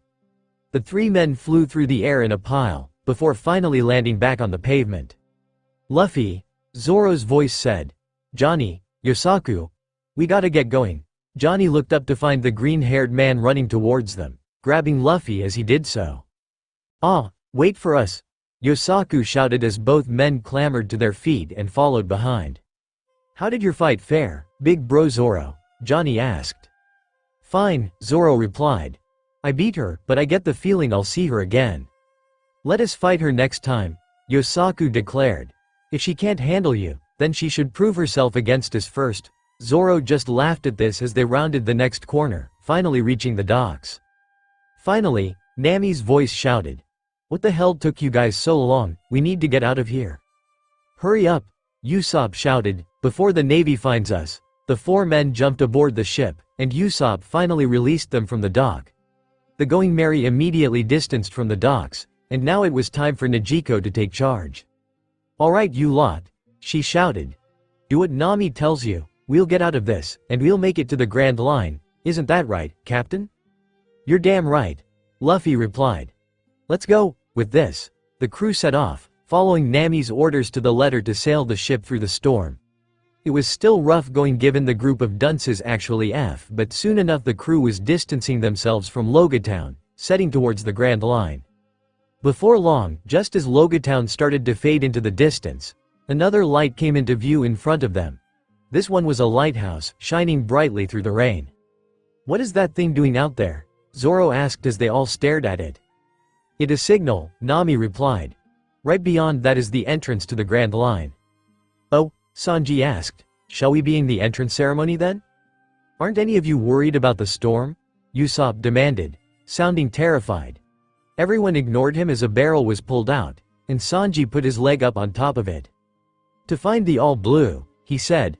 Figuring out what was happening, Luffy slammed his own leg down on the barrel. To become king of the pirates, he shouted. Zoro smirked as he put his leg up as well. To become the world's strongest swordsman, he said. Next came Nami. To draw a map of the entire world, she said, a look of wonder in her eyes. There was a moment of silence after this, and Johnny gritted his teeth as he put his own leg up. To become strong, he said, so that I can help the people I cross paths with. Couldn't have said it better, Yosaku agreed, also bringing his leg up. Nezuko watched the crew with mirth in her eyes, before also raising her leg. To see everything the world has to offer, she said, no matter how scary or life-threatening it is. And of course, this left Usopp. The resident coward watched all of them worriedly for a moment, before shakily joining them. To become a brave warrior of the sea, he shouted, sounding as though he was trying to convince himself more than the rest of them. With this, the crew brought their legs up, slammed them down on the barrel, breaking it. To the Grand Line. Things started to go to hell as soon as the crew had finished their ceremony. The light disappeared, Luffy stated from Mary's head. Nezuko looked forward and found that yes, the lighthouse's light was gone. Had they passed it already? That's supposed to happen, Nami replied, now wearing a raincoat just as Nezuko was. That's why you need a good navigator to get in. By the way, could you please get back over here? Luffy was currently hanging off of the figurehead of the Mary, pouting. I'm not giving you my seat, he said bluntly. I don't want it, Nami shouted. We're going to be in trouble soon, so we need a plan. Trouble? Nezuko asked. What kind of trouble? The kind that stops most people from even getting into the Grand Line. Nami replied. Turning, she raised her voice to everyone else. Crew meeting, get over here. The crew quickly filed into the kitchen at the redhead's words, waiting for her to speak up. Nami slammed the map in her hands down on the table, looking up at everyone. The entrance to the Grand Line is a mountain, she said. The crew just stared back at her quietly. Mountain? Usopp demanded. Nami nodded and pointed down at the map. At first I thought it was impossible, she said. But from what I can figure out, the guiding light back there is pointing right to Reverse Mountain. Big sis is right, Yosaku spoke up, making everyone look at him. There are small channels that allow ships to pass into the Grand Line carved into Reverse Mountain. It's the only way for ships to enter safely. Relatively safely, Nezuko added. Still kinda dangerous, no? Can't we just go south? Zoro asked. That sounds a hell of a lot easier. Can't, Nami replied. In between all of the blues and surrounding the Grand Line is the calm belt. It's called the sea with no wind. Not only is there no natural wind for us to sail on, but it's home to monstrously large sea kings. Thousands, in fact. So, there's no way in hell we're going to make it in that way. You said calm belt, right? Usopp asked, looking out the window. I did. Why? Nami asked. Usopp looked back at everyone else, sweating. The storm disappeared, he said. It's deadly quiet out there. Silence fell upon the crew for a moment, everyone watching the sniper quietly. What? Nami demanded. Crap, we must have sailed into it by accident. Get us out of here, you guys. Get the oars, Nijiko shouted, spurring the men to act. Turn us around and get us the hell out of here. The men of the crew scrambled outside with the oars, doing their best to turn the ship around. After a moment or two, the ship began to rumble. After a few more seconds, a massive shadow crept up from the bottom of the ocean towards the ship. We're gonna die, Usopp shouted instead of rowing. Row, long nose. Nijiko shouted. Come on, put your back into it, you morons.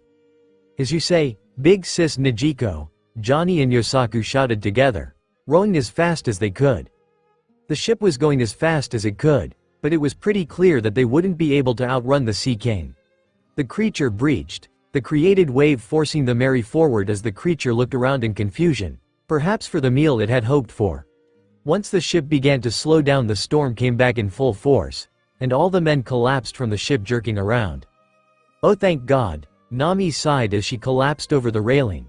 I thought we were toast. Let's not do that, Usopp shouted. Regular entrance it is. Up the mountain. Luffy shouted happily. Once the Going Merry was able to get back on course, the crew began to look for their entrance. Nijiko narrowed her eyes to look, but try as she might she couldn't see anything through the fog that had come over the sea. I can't see anything, Sanji commented. Where is this entrance supposed to be? You'd think a carved-out path in a mountain would be easy to see, Nijiko agreed. As the ship sailed closer, Usopp gasped. I see it, he shouted as he pointed forward. It's to our right. Once the ship got a little bit closer, they learned Usopp was correct. The entrance to the Grand Line carved a path right up Reverse Mountain. Only problem was how small it was, and its distance from them. We're gonna miss it, Nami said. Turn us to the right. As you say, Nami Swan, Sanji replied, running into where the rudder was. Both men pulled and pushed as hard as they could, but something soon became apparent.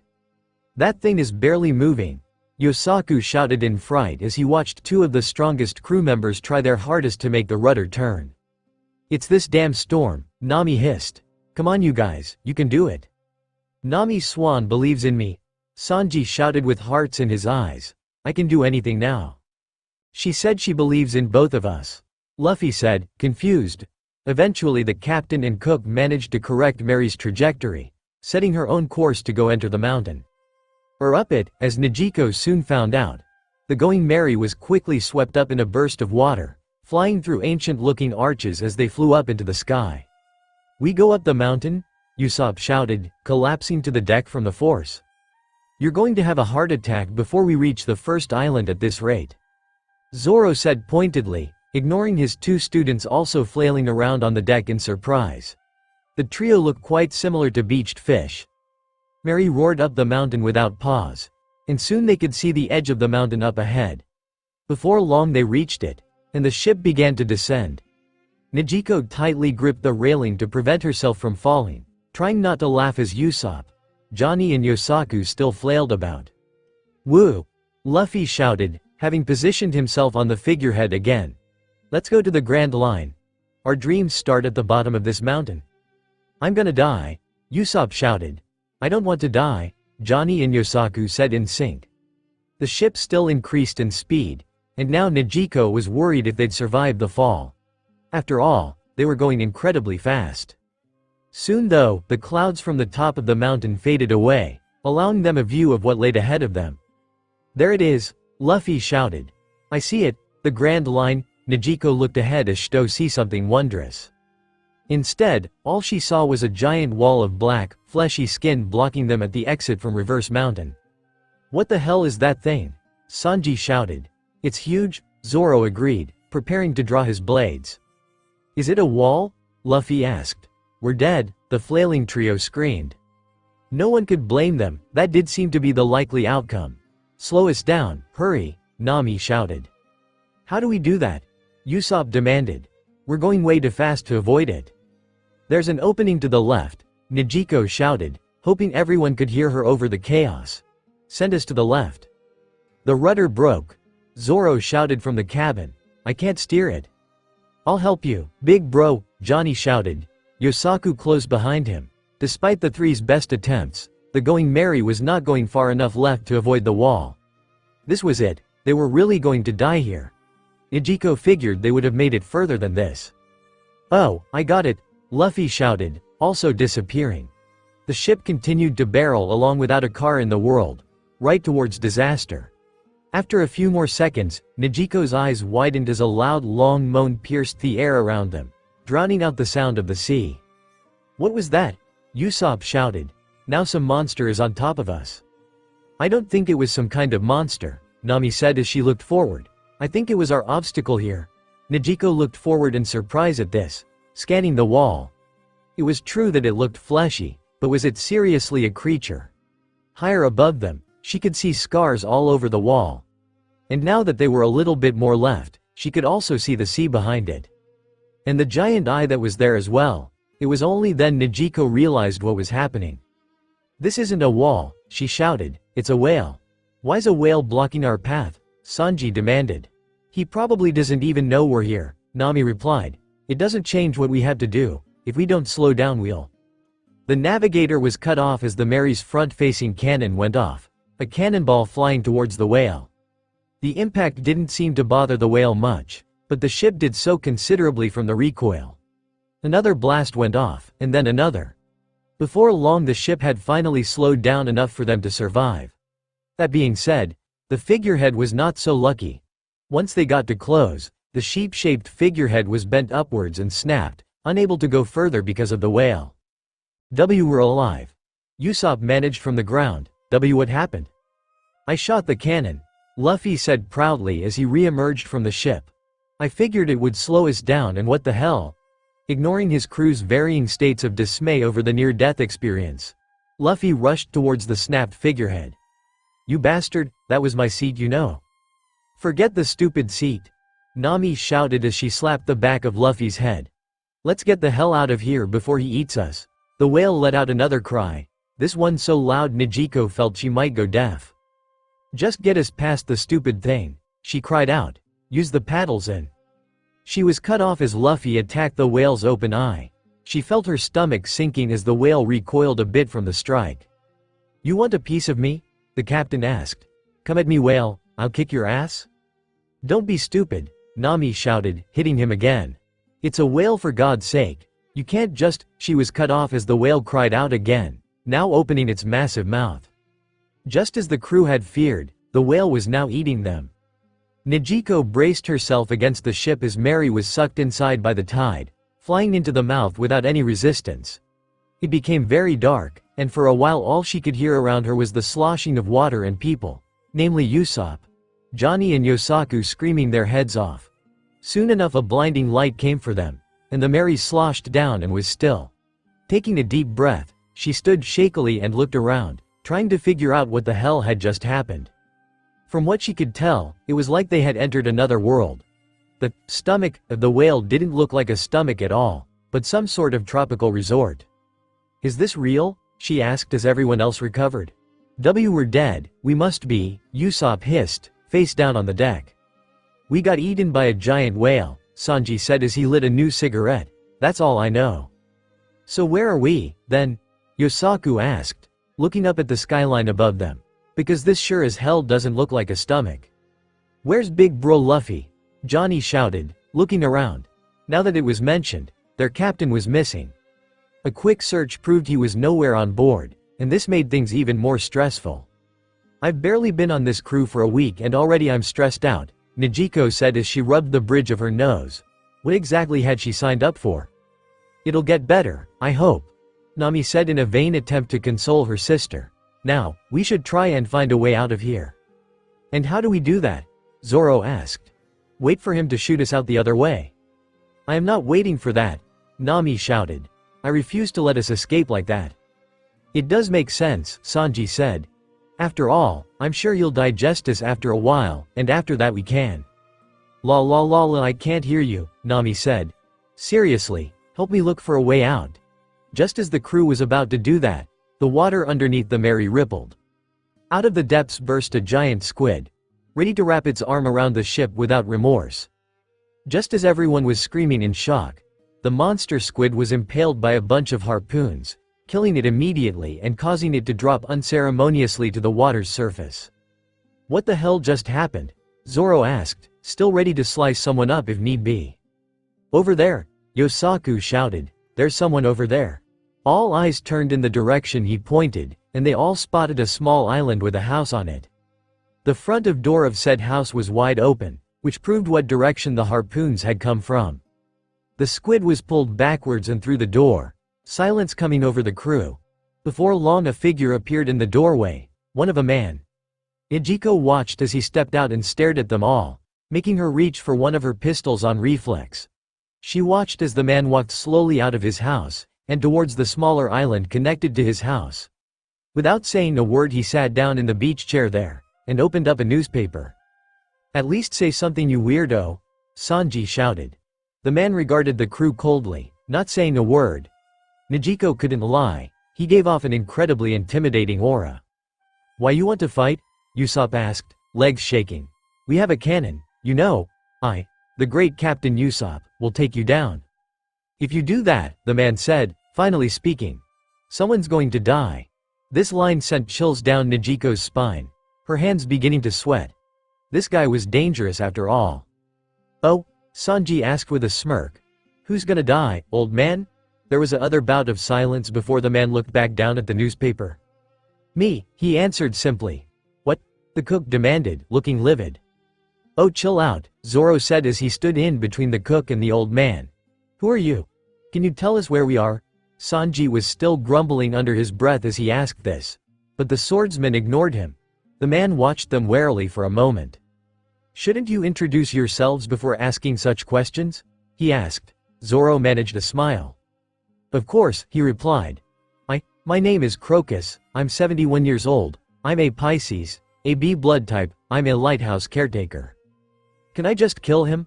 Zoro demanded. I'll do it myself, Nijiko hissed, drawing her pistol. She was way too stressed out for this. Calm down, the two of you, Nami said, forcing both of their arms down. Why bother asking me where you are? Crocus asked. You obviously got swallowed by the giant whale and taken to by one-man resort. Did you think this was a rat's stomach? So we did get swallowed, Usopp said as he looked around. What do we do? Nami asked weakly. I don't want to get digested. There's an exit over there, Crocus said, pointing over to the wall. A quick look over revealed a door on the open skyline, clearly signaling a way out. He's even got an exit, Johnny said weakly. What exactly I down here? Yosaku asked. Good question, Usopp said as he whirled on Crocus. What are you doing in here?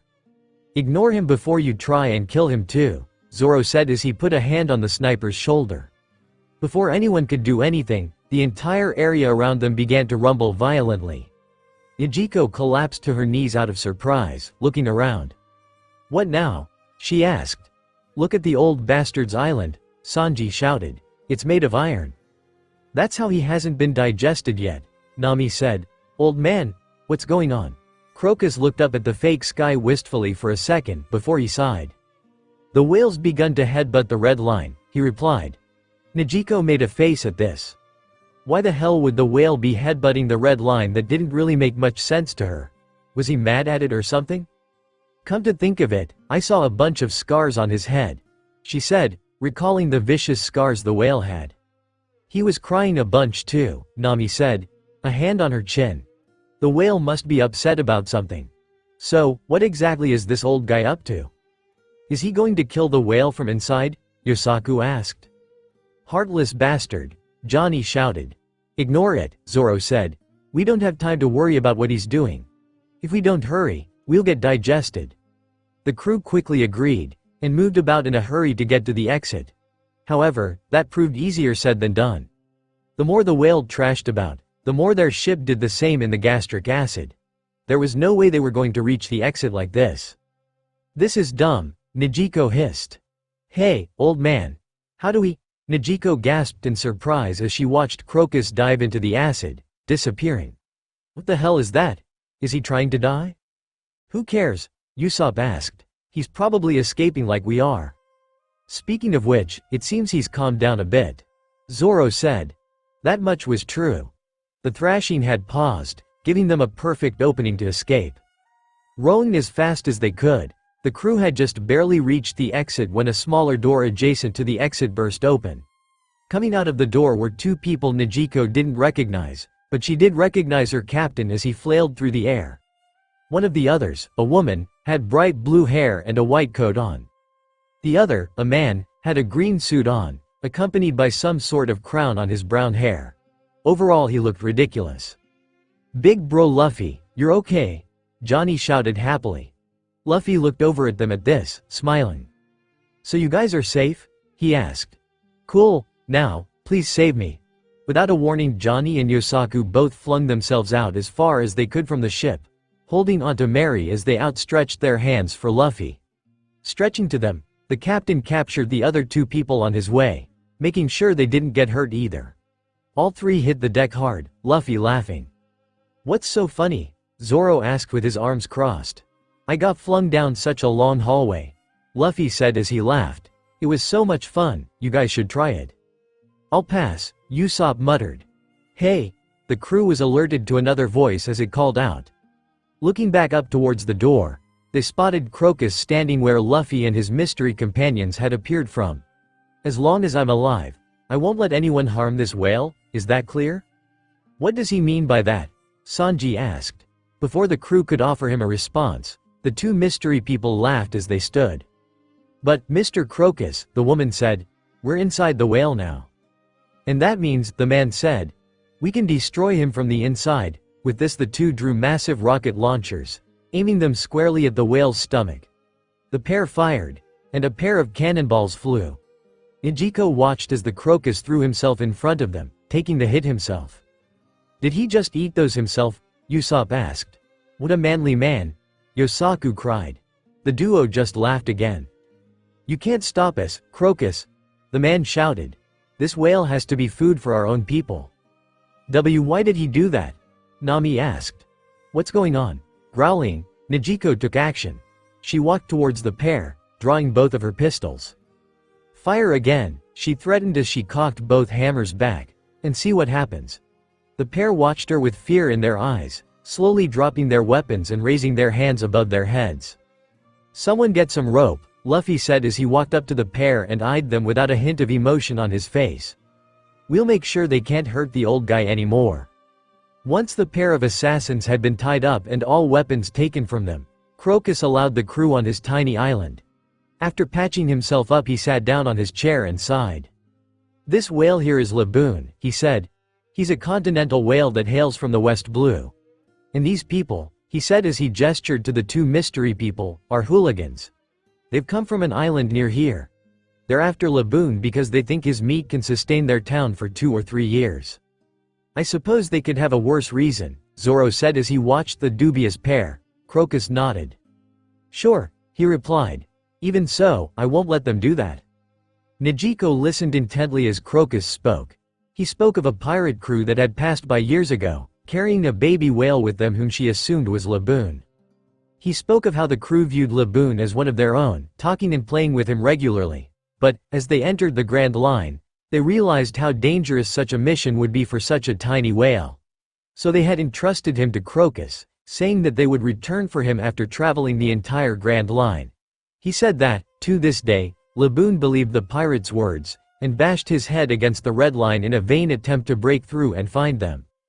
So he just wants to find his friends? Nami asked. Crocus nodded. Indeed, he said. But that was 50 years ago. The crew collectively recoiled at this news, surprised by the passage of time Crocus mentioned. To this day, he refuses to believe that they aren't coming back. That's so sad, Nijiko murmured, crossing her arms. Big bro Laboon! Johnny shouted, tears flowing down his face as Yosaku cried next to him. You're such a loyal whale. You don't deserve to be in such pain. Big bro Laboon? Zoro demanded, but was promptly ignored by his crying students. What I wouldn't give to assist you, Yosaku shouted, you poor thing. Yes. Crocus said, seeming confused. Well, there's no reason in confining you here any longer. I apologize for regaling the old monster story to you. Don't, Luffy said with a smile. It was fun to hear about. After packing themselves and their prisoners back onto the Mary, the crew followed Crocus through his exit and down a well-designed waterway. Nijiko spared a moment to marvel at the design of it all, being inside of a whale and all. This is such an extensive addition, she said to Crocus. Is he okay with all this inside him? Crocus huffed at this. I'd hope he is, he replied. After all, I built this to help him. I'm a doctor after all. A doctor? Luffy asked. Hey old man, wanna be our doctor? Don't be stupid, Crocus replied. I'm old and weak these days, I can't keep up with the likes of you. So you're helping the whale from inside? Nami asked as Crocus got off his little boat island to approach a nearby cog. Exactly, Crocus replied. After all, he's far too big to help from outside now. Here, let's get this open. Turning the cog, the nearby door opened up and allowed the Mary back out onto the ocean, the crew cheering as they exited. So what do we do with these two? Zoro asked, looking at the two captives who watched him frightfully. Toss them, Nami replied. We don't need them anymore.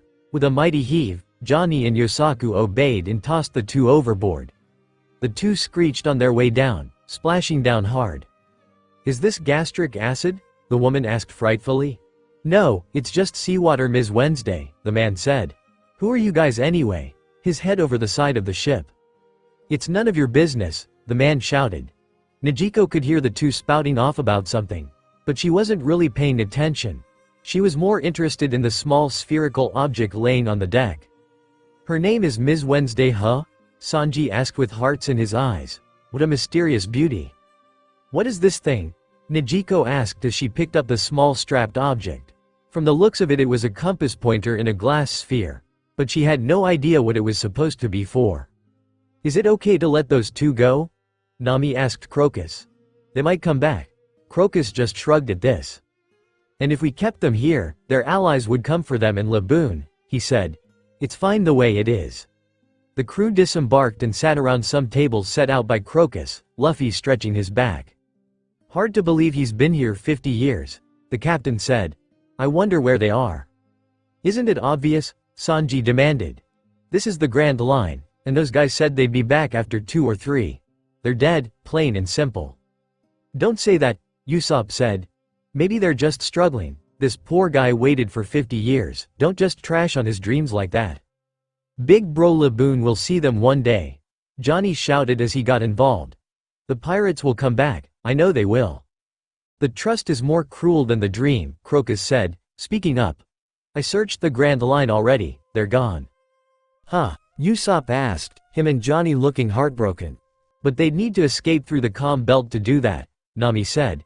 And we nearly died spending a few seconds there. You're not wrong, Crocus replied.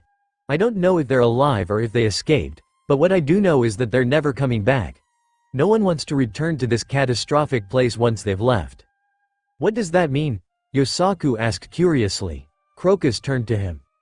It means that if you do not meet the Grand Line's challenge, you are weak, he answered. Those who falter from this sea were not strong enough to enter it to begin with. Why don't you tell Laboon that? Nami asked. He understands human speech, right? I can't, Crocus said. Nijiko listened as the man explained that he had tried to speak to Laboon about the pirates many times before, but he never listened. It was why he always watched the entrance to the Grand Line. He hoped that one day the crew would return down the same entrance to find him again. He told them how Laboon had nothing else but to believe they'd come back for him, so he refused to think they were gone. All that was left now was him, an old man, tending to his wounds. What a sad story, she said with a frown, resting her head in her hand. He refuses to lose faith after all this time. Ah! Nijiko jumped a bit, and turned to Laboon in surprise. She watched as Luffy ran right up the side of the whale, no care in the world. What the hell is he doing? Zoro asked. Is that the mast from our ship? Usopp asked. Luffy was indeed carrying a mast in his hands. "I think so," Sanji said. "What the hell is he?" The crew watched, disbelief washing over them, as Luffy stabbed Laboon in the forehead with the Going Mary's mast. The fight between Luffy and Laboon didn't last very long. After a single punch thrown by the captain of the Straw Hats, and a subsequent headbutt from the whale, Luffy got to his feet and declared the battle was on hold. He told Laboon that they would continue their battle once the crew had gone all the way around the Grand Line, but only if Laboon stopped hitting his head on the Red Line. To make sure the whale held up his part of the bargain, Luffy painted a horrific rendition of their Jolly Roger on the whale's head. He proclaimed it was a sign of the promise they had made, and that they would return one day. Everyone seemed pleased with his solution to the situation, even if he'd stabbed the whale to make his point. Johnny and Yosaku were crying as they wailed about his compassion, but he didn't understand what they were talking about. Sanji was preparing some food for all of them while Usopp fixed the mast, Nijiko opting to help him. Just as things had calmed down a bit, Nami let out a scream. "Nami Swan?" Sanji shouted as he appeared from the kitchen carrying the crew's meal. "What's the matter? Are you in danger?" The crew flocked over from their various positions to see what had happened. From what Luffy could see, the compass was broken. "What are we supposed to do?" Nami asked. "I can't navigate with this." "Don't you people know anything?" Crocus asked. "Regular compasses don't work here. You'll need a log pose." "A log pose?" Nijiko asked. Crocus nodded, explaining the unique nature of the Grand Line's islands and why regular compasses didn't work. Luffy didn't really follow it, but from what he could tell they needed a log pose. "Is this one?" Nijiko asked after Crocus finished explaining. She pulled out a small spherical device Luffy had never seen before, making Crocus' eyes widen. "Where did you get that?" he asked as Nami took the pose from her sister. "Those two weirdos from before dropped it on the deck," she said. "I figured it might be important to keep." "Good job, Nijiko," Nami praised as she took the device from her. "Now we don't have to worry about it."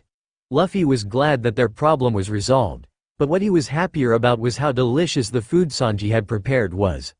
He bit into the bones of the fish happily, barely paying attention to the world around him. "Did you eat all of that, you rubber bastard?" Sanji shouted. "That was for Nami and Nijiko Swan. How dare you touch their meal?" Luffy shouted in surprise as Sanji kicked him in the head, and a few seconds later he felt a fist connect with his head. Looking up weakly, he could see that Nijiko had hit him before he hit Nami. "Ow," he moaned, rubbing his head. "Love Cook is at it again," Zoro said, sounding uninterested. Sanji made a face and turned to the swordsman as Nami began to talk with Crocus about how to work a log pose. "What was that, Marimo?" he demanded. "I said you were at it again, Love Cook," Zoro repeated, emphasizing his insult. The two began a heated argument that overcame the rest of the crew members, but one noticing how annoyed Nami was getting that she couldn't hear Crocus. "Would you two shut the hell up?" she demanded, whacking both of them on the side of the head and sending them into the ocean. It wasn't long before the two resurfaced, but they had been joined by two familiar faces. Mr. Nine and Ms. Wednesday had also surfaced by the edge of Reverse Mountain, and stared at Sanji and Zoro in surprise. "Great, you guys again," Zoro said in a deadpan tone. "Big bro Zoro," Johnny and Yosaku said in tandem as they rushed over with their weapons drawn. "Big bro Sanji. Are you guys okay? What are these mysterious assassins doing back here?" The pair were hoisted out of the water by the crew, and Luffy watched as they bowed down to them. "We need your help," Ms. Wednesday said. "Without our log pose, we can't get back to our island." "You mean this?" Nami asked, gesturing to the pose. "Yes," Mr. Nine said. "May we have that back please?" "No, I was just clarifying for myself," Nami replied, impervious to the stares she got from the pair. This just made Luffy laugh. After all, you two tried to kill such an innocent whale. I'm not in a giving mood. "Who even are you guys?" Usopp asked. "I'm the king," Mr. Nine replied, getting a slap on the head by Nijiko, who was standing behind the pair. "Ow, I'm sorry, but we can't tell you that information, or our boss would have our heads. All we ask of you is that you return us to our town of Whiskey Peak." "I wouldn't trust them if I were you lot," Crocus said. "Pair of hooligans, these two." "They can come," Luffy replied, uninterested in talking in through any longer. If they cause trouble we toss them overboard again." "I like the sounds of that," Zoro said with an evil smirk as the pair shivered. Once that had been decided, the crew packed their things back onto the Mary and prepared to go. Luffy wanted to ask what Mr. 9 and Ms. Wednesday were laughing about, but he didn't have time as Laboon cried out. "Don't you worry, buddy," he shouted over the stern of the ship. "We'll be back, I promise you that." It was snowing. Granted, that didn't seem to stop Luffy. Nijiko watched from the upper deck as the captain built himself a snowman, Usopp doing the same. Sanji, Johnny and Yosaku had been tasked with clearing the snow off of the deck, although Sanji just volunteered to please her. Nami was inside with their 2 guests, while Zoro was somehow fast asleep in his normal clothes like nothing was wrong. For a while, everything seemed relatively okay. After all, snow was weird but not impossible to deal with. That was until a scream from inside the cabin startled everyone save Zoro.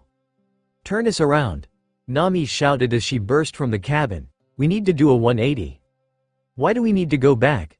Nijiko asked, everyone else staring on in confusion. "Did you forget something?" "No, we got turned around somehow," Nami replied. "We need to do turn around." Understanding enough of the situation, she turned her head towards the 3 men who had been shoveling. "You heard her," she said. "Turn us around, you louds." "Yes, big sis Nijiko." Nijiko Swan, the trio shouted, Yosaku running to the rudder while Sanji and Johnny worked on the sails. Just as they began to turn, thunder boomed overhead. "What the hell?" Nijiko asked. "Thunder, the wind is changing again," Nami shouted.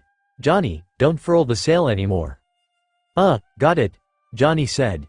Just a few seconds later, Nami wailed again. "Unfurl, unfurl." Johnny began to panic as he did so, Usopp's eyes off the ship. "Iceberg," he shouted. 7 o'clock, why it is foggy, Sanji asked. "What do you mean?" Ms. Wednesday asked, having emerged from the cabin. "Spring weather is so nice." "Zoro, wake up," Nami shouted as the crew scrambled around. "We need you." "We hit the iceberg," Johnny shouted in fright. "We're leaking in here," Yosaku shouted from the cabin. The ship descended into utter chaos as the full brunt of the Grand Line's randomness descended on the Going Merry, everyone panicking. Johnny must have unfurled and refurled the sails at least 24 times. Yosaku pulled and pushed the rudder every which way at least a few more times than that. Usopp, Sanji and Luffy ran like chickens with their heads cut off while the Bossy sisters barked orders. Ms. Wednesday and Mr. 9 also ran around, but only after Nami kicked both of them in the back and ordered them to help. After what felt like forever, the weather finally stabilized. The entire crew at this point had collapsed to the deck, panting in exhaustion. It was then Zoro decided it was time to wake up. "Huh, what a lovely day," he said, taking in his crew members laying around in disarray. "Hey, you guys should be paying closer attention. Things could go wrong at any moment." "I'll kill him," Nijiko hissed, reaching for her gun. "Not if I do it first," Nami growled. After receiving a vicious beating at the hands of the sisters, Zoro had quite a few welts on his head to deal with. "Listen up, you idiots. Thisser than I thought at first, so it's not going to be a cakewalk. I can't use my normal navigating techniques here." "We're toast then," Usopp reasoned, looking dead inside. "Not at all," Nami replied as she gestured ahead. "After all, we've reached our first destination." Looking ahead with everyone else, Nijiko could see that there was indeed an island out in the distance. Before anyone else could say a word, Mr. 9 and Ms. Wednesday jumped up onto the railing. "It seems we have to go now," Mr. 9 said, "but we thank you for returning us home.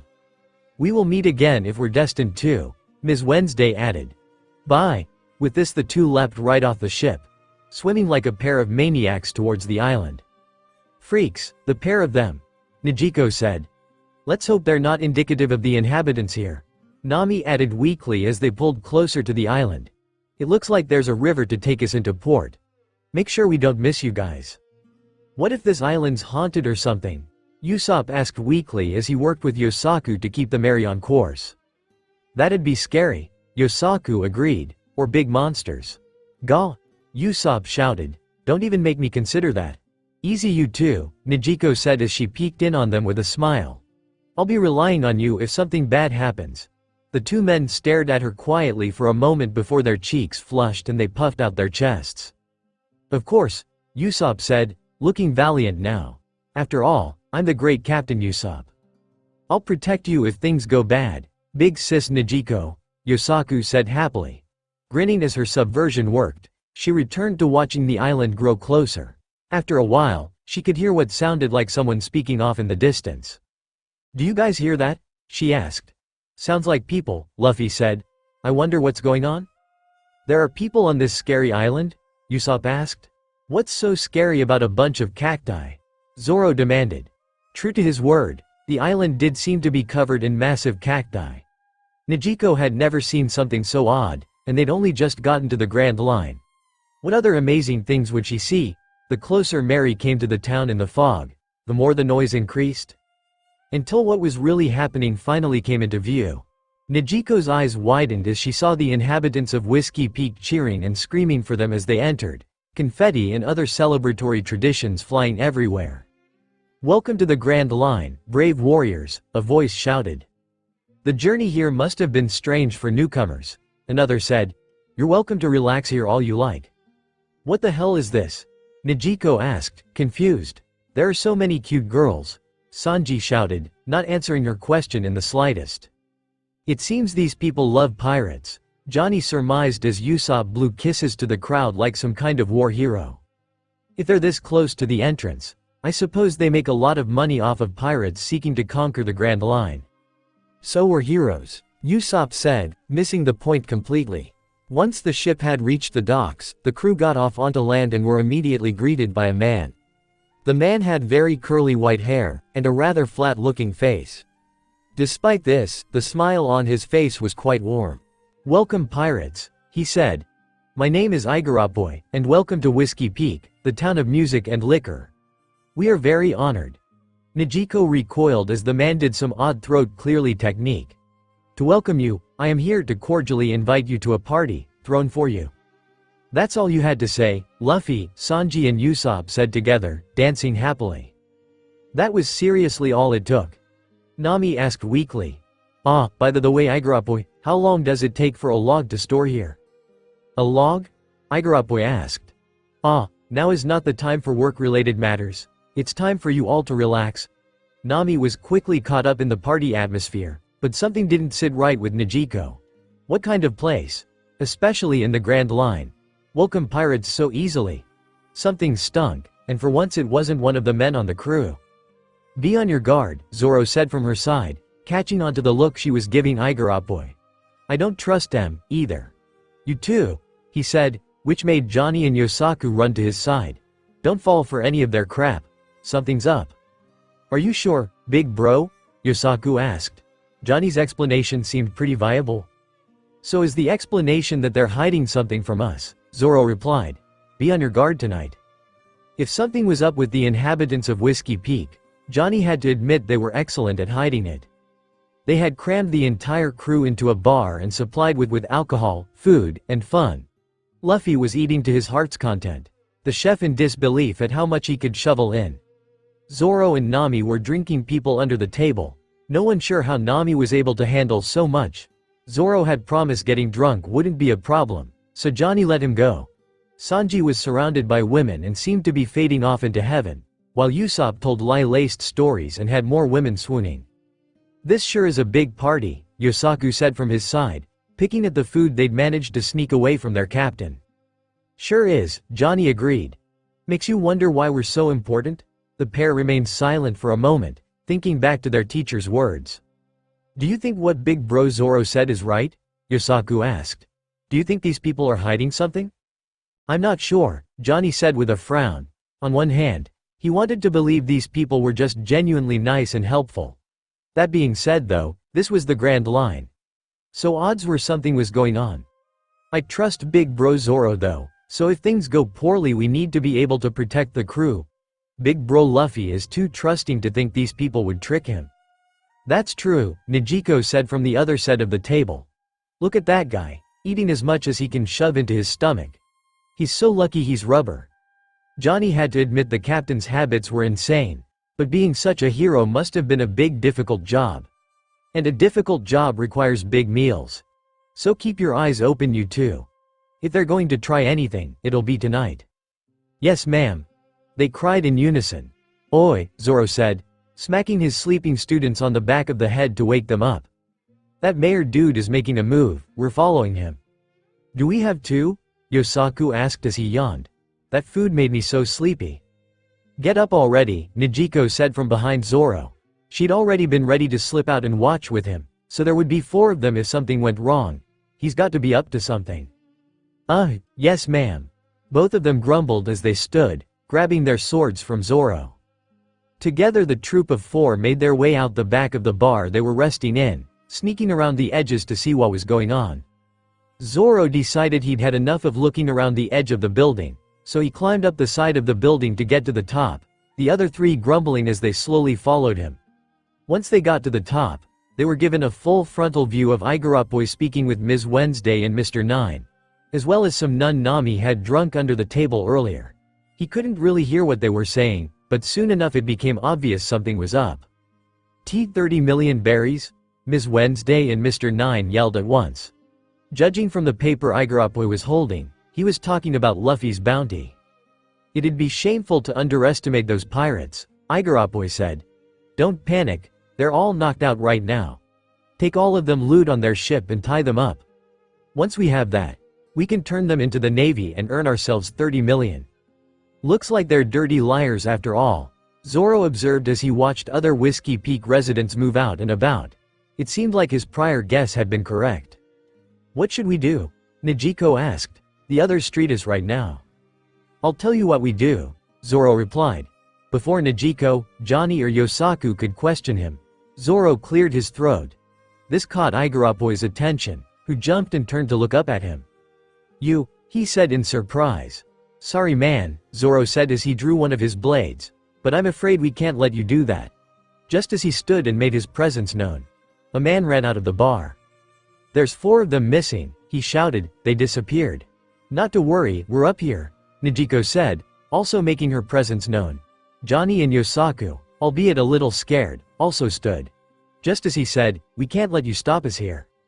"A den of pirate hunters right at the entrance to the Grand Line," Zoro said with a smirk. "It's a good idea.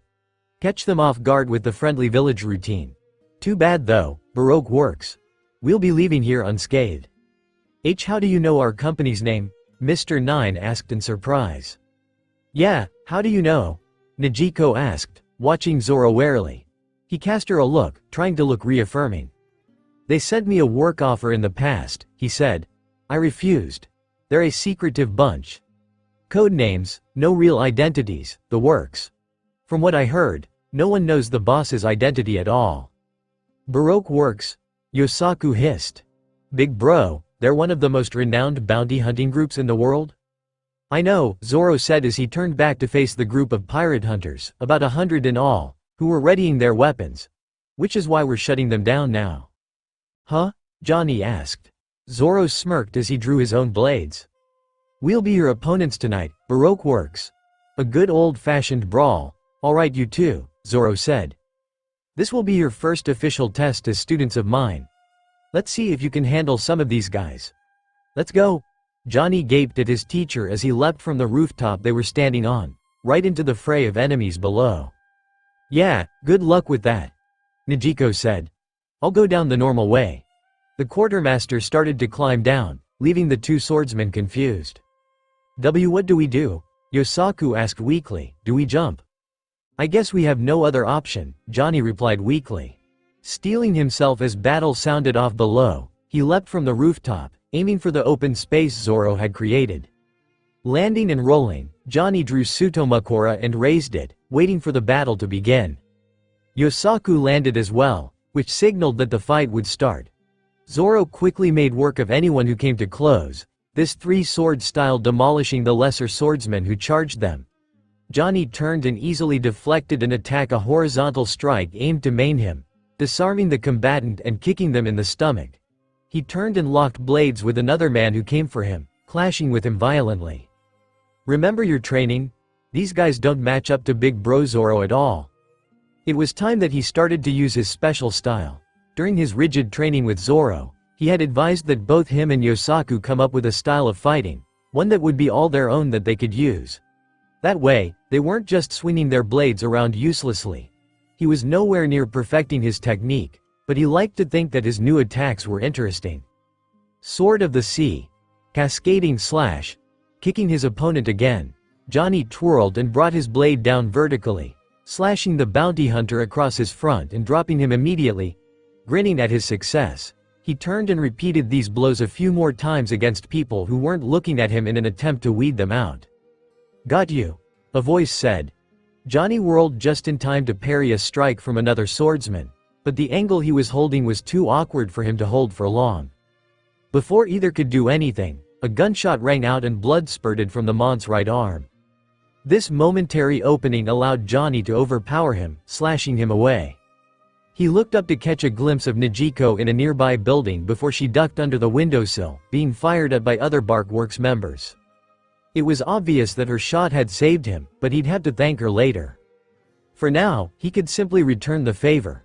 Falling into line with Yosaku, the two cleaved their way through the attackers besieging the quartermaster. They worked their way through most of the members fairly easily, and as they did so Johnny noted just how fast and well he was reacting. Prior to training he never would have been this on top of his game, and now he was blowing people out of the water with relative ease. He could definitely be of use to Luffy like this. "Watch out you two, reinforcements," Nojiko shouted, peeking out of her hiding spot to take a shot. Johnny turned to find that a group of 20 or so were running up to them, weapons ready. "We should split up," Yosaku said from his right. "That way we aren't letting ourselves get swarmed." "Good call," he agreed. "Meet you back here." Splitting off from his partner, Yosaku ran down the alleyways of Whiskey Peak, a sizable number of the hunters following after him. He spared a thought to wonder when he had gotten so confident in his abilities against multiple opponents, but he knew what the answer was. It was because he had been training with Zoro day in and day out. The man was an unforgiving yet excellent teacher. Gripping Jishin's hilt, Yosaku turned and took a wide swing at the nearest of his pursuers, knocking him into a nearby wall and crumbling it from the force. "You guys made a big mistake messing with us," one of the pirate hunters said as he and his friends encircled Yosaku. Keeping on his toes, Yosaku kept his eyes planted firmly on the man squarely ahead of him in the circle, waiting for an attack. Sensing one coming from behind, he ducked and felt the mont's slash go over his head. Using this change in momentum he slammed the man into one of his comrades, knocking them both to the ground. 4 more remained, who all rushed Yosaku at once. Using Jishin's size he swatted the first mont's blade downwards, propelling himself off of it as the others also missed their attacks. Landing on top of one of the other men, he swung at another too widely again, his brunt force knocking them into the walls again. This left only one, who was rearing his blade over Yosaku. Blocking it, the other mont's force was becoming a bit too much for Yosaku to bear. Making a split-second decision before he fell over, he let himself fall to gain leverage, ducking under the mont's raised left arm and coming out behind him. Sword of the Earth.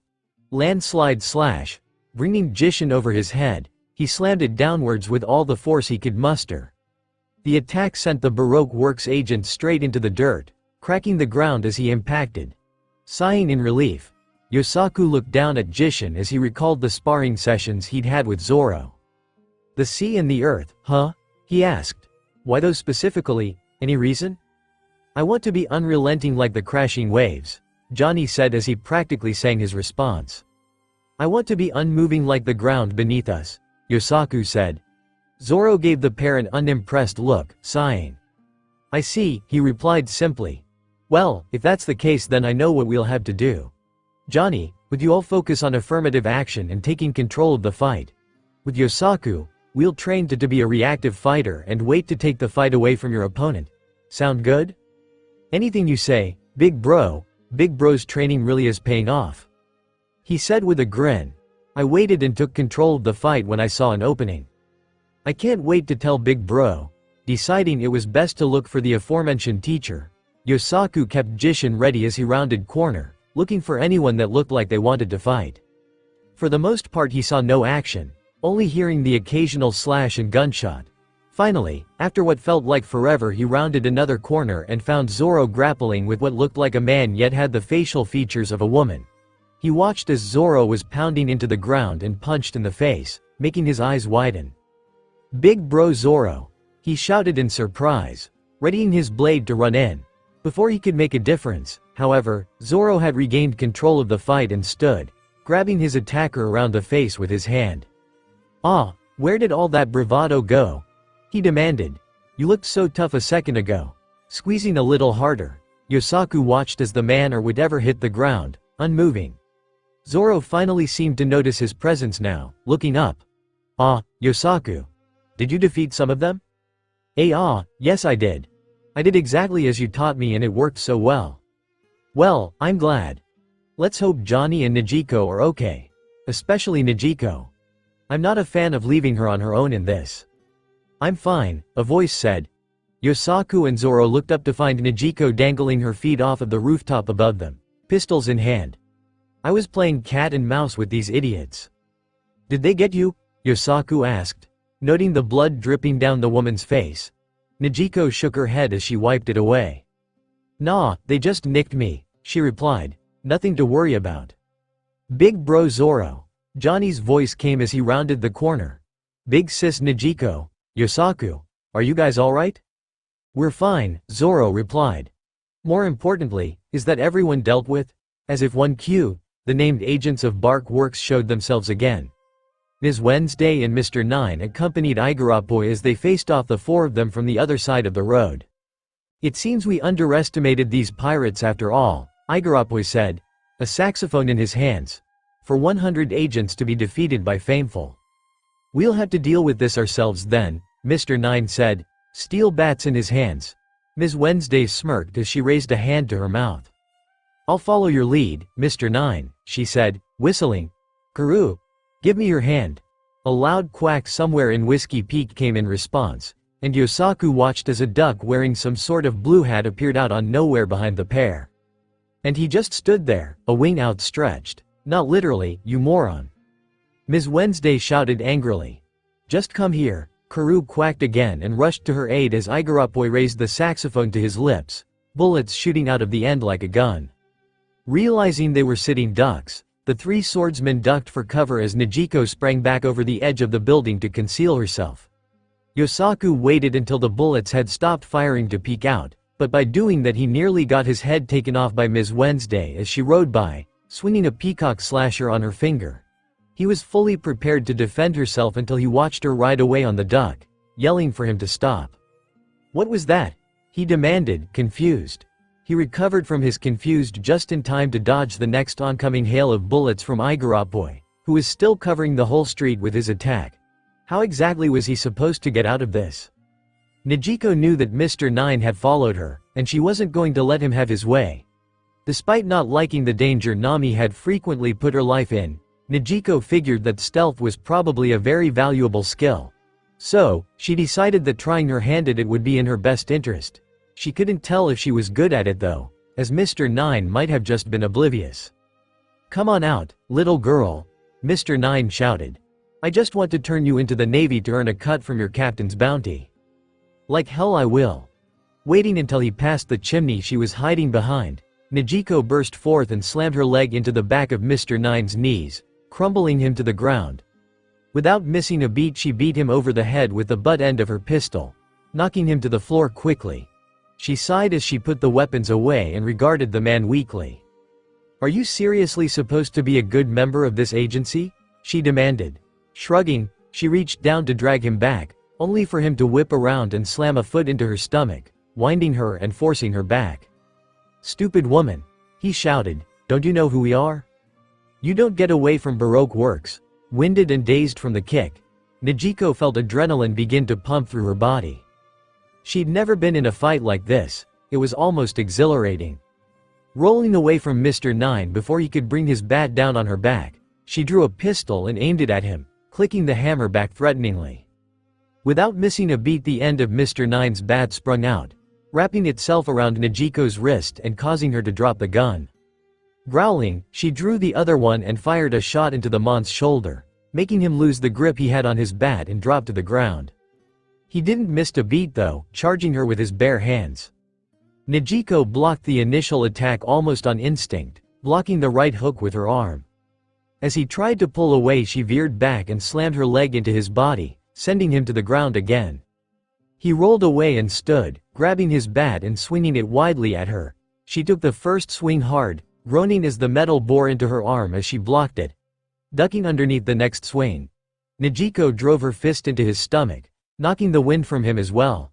Sighing in relief as her heart pounded, Nijiko picked the other pistol up and kept it aimed at Mr. 9, who looked feebly as he raised his arms.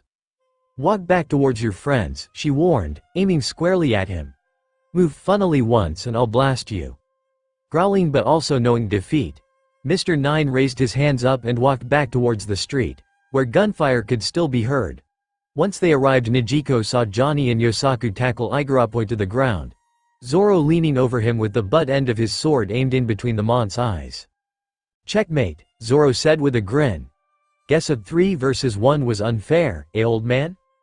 "Mr. 8, Mr. 9 shouted in despair. "How did you let them beat you?" "Same can be said to you, Mr. 9, Igarappoi, or Mr. 8, said angrily. "She's just an unknown pirate." "Enough talk," Nijiko said. "Now, where did that blue-haired girl go?" As if to answer her question, Ms. Wednesday reappeared. However, she had the sleeping Luffy held at knife point. "Let both of them go," she threatened with an uneasy smirk. "Or else the captain gets it." The group watched the woman silently before Nijiko drew her spare pistol and aimed it at the woman. "Just trying hurting him," she threatened. "I wonder if my bullet will hit faster than the knife." "I'll use him as my meat shield then," Ms. Wednesday said with a smirk as she hid behind the comically inflated Luffy. "Would you shoot your own captain?" Nijiko made a face at this, realizing she was right. What could she do now? "Nijiko," Zoro said, speaking up. Turning to him, she saw that he had a smirk on his face. "Shoot the gun." What?" Nijiko asked weakly. "I'll hit Luffy." "I know," Zoro said as he winked at her. "Fire the gun." Nijiko stared at the swordsman in confusion, unsure as to what she was to do. Ms. Wednesday, however, laughed. "A mutiny at a time like this?" she asked. "Pirates truly are despicable. Now, put the gun down, sister." Nijiko ignored her, keeping her eyes on Zoro. He nodded firmly at her, which she guessed was for affirmation. Taking a deep breath, Nijiko turned her eyes back to Ms. Wednesday and Luffy. Exhaling, she pulled the trigger. She watched as her shot dug into Luffy's body before ricocheting outwards, startling Ms. Wednesday away from him in surprise. In one fell swoop, both Yosaku and Johnny charged down the alleyway like men possessed, tackling the woman to the ground and holding her there. Zoro just laughed. "Looks like we got you anyway," he said, smirking down at Igarappoi. "Next time, don't have a chat about what you're going to do." With this, Zoro smashed Igarappoi in the head with the butt end of the blade, knocking the mayor to the ground. Johnny performed the same action, albeit more lightly, to Ms. Wednesday, also sending her to the ground. Taking her cue, Nijiko hit Mr. 9 in the back of the head again, sending him off the roof and into the dirt in between his allies. Zoro smirked as he sheathed his blades. "Good work, everyone. Looks like we can go back to drinking peacefully now." Zoro laughed as Nijiko recanted her rooftop encounter with Mr. 9, and how she'd gotten the upper hand on him. Right now the four were sitting on the rooftops drinking in celebration of the victory, as one should. "It was amazing," the girl said as she took the bottle from Yosaku and took a sip. "The adrenaline made it so much easier to see what I needed to do. I've never been in a situation like that." "Fights get like that," Zoro said as she handed the bottle off to Johnny. "I'm glad we all made it out of that without getting too hurt, that would have sucked." "All because of your training, big bro Zoro," Johnny shouted. "With you, we'll never lose." "I'll have to ask Sanji for more help in close quarters," Nijiko said. "He almost had me back there." "Just make sure he doesn't try and sneak a peek at you. That love cook doesn't have the best intentions in the world." The pirates laughed at the cook's expense as they drank, ignoring the sounds of people speaking just below them on the street. Looking over out of curiosity, Zoro noted that two new people had appeared. One was a man dressed in red, the other a woman in yellow. Both were speaking to Igarappoi, Ms. Wednesday and Mr. 9, about what he didn't know. Anyway, the boss said that someone knew his secret. The man said as he picked his nose. And we all know what happens to those who know his secret. Don't we now? Nefert was then that Igarup stood bolt right up, and pulled at his bow tie. Guns appeared out of the rolls in his hair, and he fired them on the pair. "Princess, run!" he shouted, clearly referring to Ms. Wednesday. "I'll hold them off." "Igarum, I won't leave you," Ms. Wednesday, or Vivi, replied. "We knew this was a possibility," Igarum said. "Please leave this to me and make a run for it." Before Vivi was even given the chance to run, Igarum exploded. Zoro's eyes widened as he watched the man collapse to the ground, unmoving. He also noticed Luffy still laying in the street, which made him frown. "We really should move Luffy," he said, hopping down off the roof. He quickly went and moved his captain as Mr. Nine also stood up to the pair of agents before also being swiftly knocked to the ground. Once they'd gotten the captain out of harm's way, they watched the so-called princess flee from her pursuers. "I feel like we're missing something here," Yosaku said as he played with the bottle of booze. "Who cares?" Nijiko demanded. "They tried to kill us. Internal conflict is not our concern." "Why you there?" "Pirates." Zoro made a face and looked down as Igarum crawled up to them, looking like absolute hell. Please. I'm begging you. Do not let those monsters kill Princess Vivi. They've got devil fruit powers, so I can't best them on my own. Please, you must save her." "We'll pass," Zoro replied. "Sounds like your problem. Please, you must. It's of the utmost importance that Vivi survives." "You do realize you just tried to kill us, right?" Nijiko asked. "Why the hell should we help you at all?" "I don't have time to explain," Igarum shouted again. "Please save her. If you don't, Alabasta will lie in ruin, for the sake of millions of people. Please save her." "You're missing the point," Zoro said bluntly as he knelt down in front of Igarum. "Like we just said, it's not our problem." "Please," Igarum pleaded again. "She needs your help. Surely you're not so heartless as to deny her that." "Of course we're not," a new voice said, startling the crew members already present. A lookover confirmed their suspicions as Nami walked up to them, a clearly fake smile on her face. "When did you wake up?" Nijiko demanded. "I thought you were drunk and passed out in the bar." "Oh please," Nami said with a giggle as she waved her sister off. "Did you really think I'd lost my touch that badly? No way was I going to just fall asleep amidst a group of suspicious people. I faked it." Zoro doubted that was completely true, as he himself had watched her downing her drinks at a rapid pace. Regardless, the crew's resident money grubber walked up to Igarum and knelt in front of him. "What are you doing, big sis Nami?" Yosaku asked. Nami just giggled. "We'll help your princess," she told Igarum, "for one easy payment of 1 billion berries." How had Zoro not seen that coming? "Oh, 1 billion? Igarum cried. "I am only a royal guard, I don't have access to such funds." "Are you saying the princess isn't worth that much?" Nami asked innocently, making Nijiko face palm as Johnny and Yosaku watched her with a cold expression. "She's horrible," Johnny murmured. "Agreed," Yosaku said, nodding alongside his partner. "Nami, that's enough," Nijiko said, grabbing her sister by the ear and hoisting her up. The redhead looked agitated by the motion, but didn't press her price onto the guard's head. "You, Igarum. What'll happen if the princess dies here?" "Millions of people will die," the man repeated. "She knows valuable information that could save her country. Please, if you were to save her, I'm sure you could discuss costs and rewards more easily." Nijiko watched the man warily before she sighed. "Take Yosaku and Johnny and go rescue her," she said, turning to Zoro. He watched her quietly, trying to discern her motive. "Nami and I will stay here and learn what we can." "Fine, whatever," Zoro replied, gesturing to his students. "Let's go you two. We've got a princess to save. Make sure she's in good condition," Nami shouted as the trio ran off in the same direction Vivi went. "If she's roughed up we won't get paid as much." "You're going to hell for this, you know," Zoro retaliated over his shoulder angrily. Nami laughed as Zoro ran off, knowing full well his accusation was true. She really would go to hell for this kind of behavior. "Is this how you swindled all that money back home?" Nijiko asked. "By blackmailing people?" "Only sometimes," Nami replied as she shrugged. "I mostly stole it." Nijiko rolled her eyes before looking back down at Igarum, who had gone quiet. "All right, trigger happy musician," she said as she sat down on a nearby barrel. "Tell us what exactly is going on around here. Who is Baroque works exactly? Your friend back there wasn't wrong, he replied. We are indeed a group of mercenaries, pirates, hunters, and secret agents. Our boss, Mr. Zero, no one truly knows who he is. Why work for him then? Nami asked. That's just asking for trouble. The princess and I went undercover, Igaram replied. We were trying to find who exactly inside the company was responsible for the evil doings in our home country. And soon, we found out who exactly was. Hey, Nijiko. Nami. Both girls jumped, turning to watch their captain rush up to them. He looked ready to raise hell, which Nami was grateful for. Zoro might need his help. Good, you're up, Luffy. She said, we need you to. Nami was interrupted as Luffy ignored her and glared at Nijiko. What the hell were you doing? He demanded. I saw a bunch of beat up and shot people, and they told me you, Zoro, Johnny and Yosaku did it. What are you beating these people up for? Calm down, Nijiko advised. These people are mercenaries, Luffy.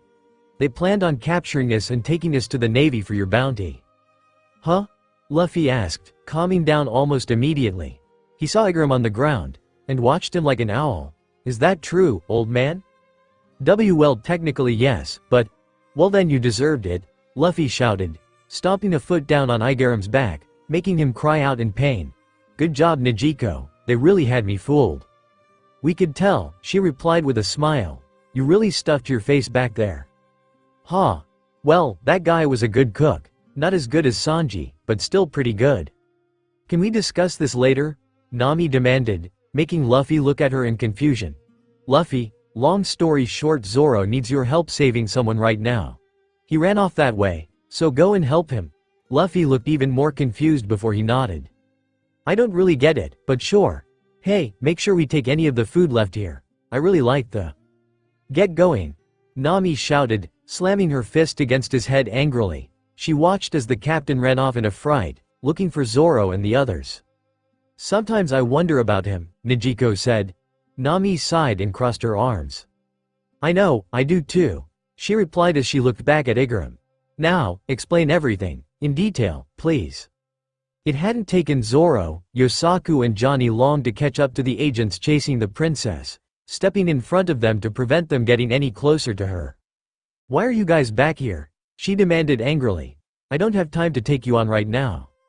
You misunderstand, princess, Zoro replied. Your lovely friend back there has employed our services. Huh? We're here to help, I guess, Johnny said with a smirk, arms crossed. Please leave these guys to us, Yosaku agreed. We'll make sure that they're dealt with. Thank you. Zoro heard the duck that she was riding on begin to run off, which signaled the advance by the two agents chasing her. Let's go, Mr. 5, the woman shouted as she took flight. After you, Ms. Valentine. Ms. Valentine flew high up into the air before she began to descend at a violent rate.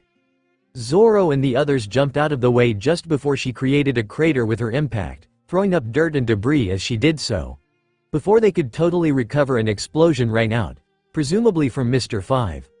Drawing his blades, Zoro burst out of the smoke and ran towards Mr. 5, who was watching him with his hands in his pockets. He reached up and picked his nose, flicking a booger at him. Reacting out of instinct, Zoro raised his blade and sliced through the oncoming explosion. This power so gross, he hissed. Mr. 5 laughed.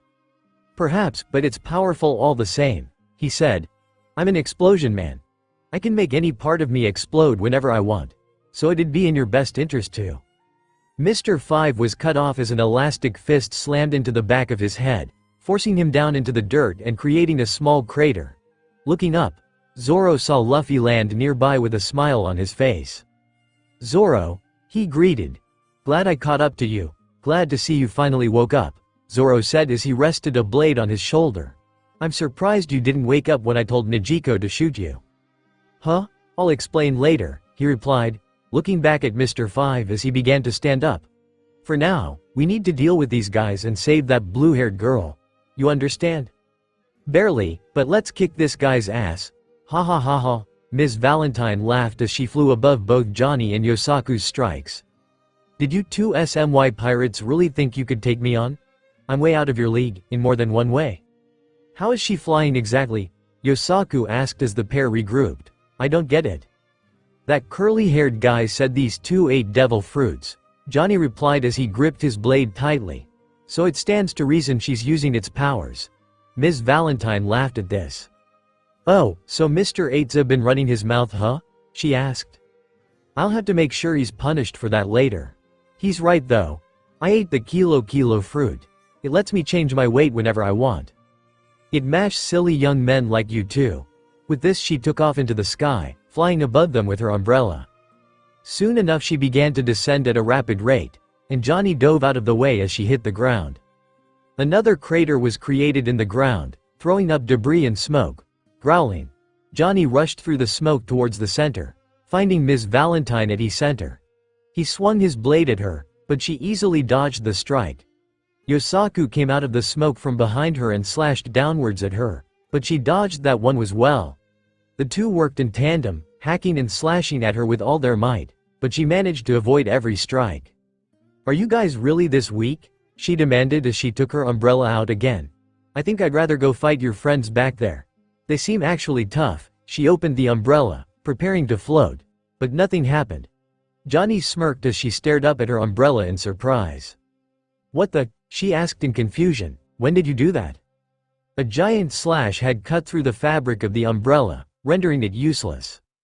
Don't make your weapon something so easily destroyed, Johnny replied, readying his blade. If you do, you only open yourself up to attacks. Good job, Johnny, Yosaku said, sounding excited. I never thought of that. That's because I'm the smart one, Yosaku, Johnny replied as his smirk widened. Now, let us defeat this woman and rejoin our crew. Before either could rush, an explosion sounded off behind the battle. Johnny watched as a body flew in from Whiskey Peak, and hit the dirt near the group. What the? Ms. Valentine said weakly. Mr. 5, upon closer inspection, it was revealed that the person was indeed an unconscious Mr. 5. Had he really already been taken care of already? Are you guys still working over here? Zoro demanded, Luffy following close behind him as they came to join the pair. I'm going to need to up your training. Apparently we haven't worked hard enough yet. I don't know if that's necessary, big bro, Yosaku said weakly. Luffy laughed and cracked his knuckles. Well, let's finish this and help that Wednesday lady, he said. After Ms. Valentine had been dispatched by the 4 crew members, they found Princess Vivi watching nearby. Nijiko and Nami had come to join them, and Vivi then launched into her explanation of the situation, after saying she couldn't pay Nami her 1 billion berries. She explained how Alabasta, her nation, was one of the most advanced and peaceful in the Grand Line. However, there was a civil war being waged currently, as it had for the last 2 to 3 years. Vivi said that she'd heard of the name Baroque Works, and how it may have had a hand in starting the war in the first place. In essence, she had joined the company to find out who exactly was pulling the strings, and had discovered that Baroque Works was intending to take over the country for themselves. Luffy pressed her for the identity of the boss, but Vivi refused to give it to him. Well, she did. It just so happened to slip out. Crocodile? Yosaku and Johnny shouted in fright as Vivi looked faint as Nami began to panic. He's one of the 7 warlords. What the hell are you doing? Nami shouted as she shook Vivi angrily. I'd rather not know that. I'm sorry, Vivi said. That's not good enough. Nami released the princess and sighed, turning to march away. We only knew each other for a short while, but it was nice knowing you guys. Thanks for everything. Let's go, Nijiko. I don't think we'll get that option, Nijiko said, gesturing to the vulture and otter that had cut Nami off. The pair produced perfect pictures of Nami and the others, which at first was impressive before they realized that meant there was no escape now. This only made Nami angrier, Johnny and Yosaku also beginning to panic. Looks like we're in deep now, Zoro said with a smirk. I wasn't expecting to meet one of these guys so early, Luffy said. I wonder how strong he is. Can we not find out? Nami wailed. Not to worry, a new voice said. Nijiko turned to find Igaram standing there, dressed like Vivi. What the hell are you doing? She demanded as Vivi rushed to her protector. I have a plan, he said as he hugged Vivi before releasing her. Vivi, give me an eternal pose. Eternal pose? Nami asked as Vivi forked over the item. What's that? It's a pose that it always locked onto one location, Igaram replied as he showed the navigator what he had. This is always locked onto Alabasta, and will always lead you there. They're very useful for travelers and traders in the Grand Line. He then shifted his gaze back to the straw hats. I will take this pose and disguise myself as Vivi, taking the direct route to Alabasta. You will take Vivi and take the longer route. With this the man turned to walk away, everyone following him. Is this really the best we have? Zoro asked. Igaram nodded. Vivi must return home, he said as they reached the edge of Whiskey Peak, where a small boat was waiting. If my disguise can give you some time, I'll take that chance. You should pass by a couple of islands on the regular way to Alabasta, but you should be able to make it there. I hope to reunite with all of you there. Igaram. Vivi started, not sure what to say. Igaram smiled at her and reached out to shake her hand. Be safe, princess, he said. Vivi stared at him for a moment before she nodded and shook his hand. You too, Igaram, she said. Don't worry, old guy, Luffy said with a smile. We'll bring Vivi to Alabasta in one piece. I promise. Nodding gratefully, the crew watched as the man set sail on his own, setting out for Alabasta. Nijiko had to admit, this turn of events was not something she had expected. Having to save a member of Baroque works and return her to her home country, of which she was a princess of, was a wild right turn she had not been expecting. He was cool, huh? Luffy asked, hands behind his head. Good luck big bro Igaram, Yosaku shouted, waving widely for the man to see. We'll take care of big sis Vivi, I promise. Well, let's get going, Nijiko said as she crossed her arms. We shouldn't make Igaram's risk go. The ship sailing away exploded into flames, silencing everyone watching in shock. No one spoke for a long time, unable to find the words. Big bro Igaram, Yosaku shouted as he began to cry. Did they seriously already find out? Johnny hissed. That can't be. Nami, is the log pose ready? Luffy asked, voice steady. In her confusion and panic, Nijiko turned to her captain. He had a steady look on his face, almost unaffected by what had just happened. Yeah, it's ready, Nami said. Good, he said, turning to leave. Let's get out of here and get Vivi to Alabasta. I'll wake up Usopp and Sanji. You guys get Vivi to the ship. With this Luffy ran off, leaving everyone else basking in the flames. Vivi, we have to go, Nami said weakly, shielding the struggling princess from the explosion. Come on, if we get caught it was all for nothing, we had to go. Why yeah, I know. Nijiko helped her sister guide Vivi away from the fire, trying to drown out the sound out with her own thoughts. Sadly, it barely helped. After all of her thoughts just rounded back to the man who had just sacrificed himself for the princess and country he loved. What the hell do you mean we have to leave? Sanji shouted angrily. There were so many cute girls back there. Exactly, Usopp replied. It was so nice there, let's go back. Did you guys hear any of what we just said? Nami demanded, unsure if the two of them were serious. We have to go, we're not going back. This only seemed to depress both men, who collapsed to the deck in their depression, Karoo pecking at them in confusion. This sucks, Sanji said weakly. They were so cute. The food was so good. Usopp whispered. It really was. Luffy agreed, beginning to drool. I think it was pretty good as well, another voice said. Nami made a face at this, not recognizing the voice. Whirling, ing on the railing on the upper deck. She was wearing all purple and a cowboy hat of the same color. Had raven black hair and bright blue eyes. She watched the crew with a sense of mirth in her eyes. Who the hell is that? Zoro demanded, drawing his swords. Intruder, Johnny shouted, also preparing for combat. However, the woman ignored the men. Hello Ms. Wednesday, she said, watching Vivi's horrified expression. I just saw Mr. 8 near here. Was a lovely reunion. You. Vivi hissed, sweat dripping down her forehead. Did you kill Igaram? The woman only smiled at this. Vivi, who is that? Luffy asked, looking tense. Vivi swallowed hard at this question. She's Ms. All Sunday, the vice president of Bark Works, Mr. Zero's partner.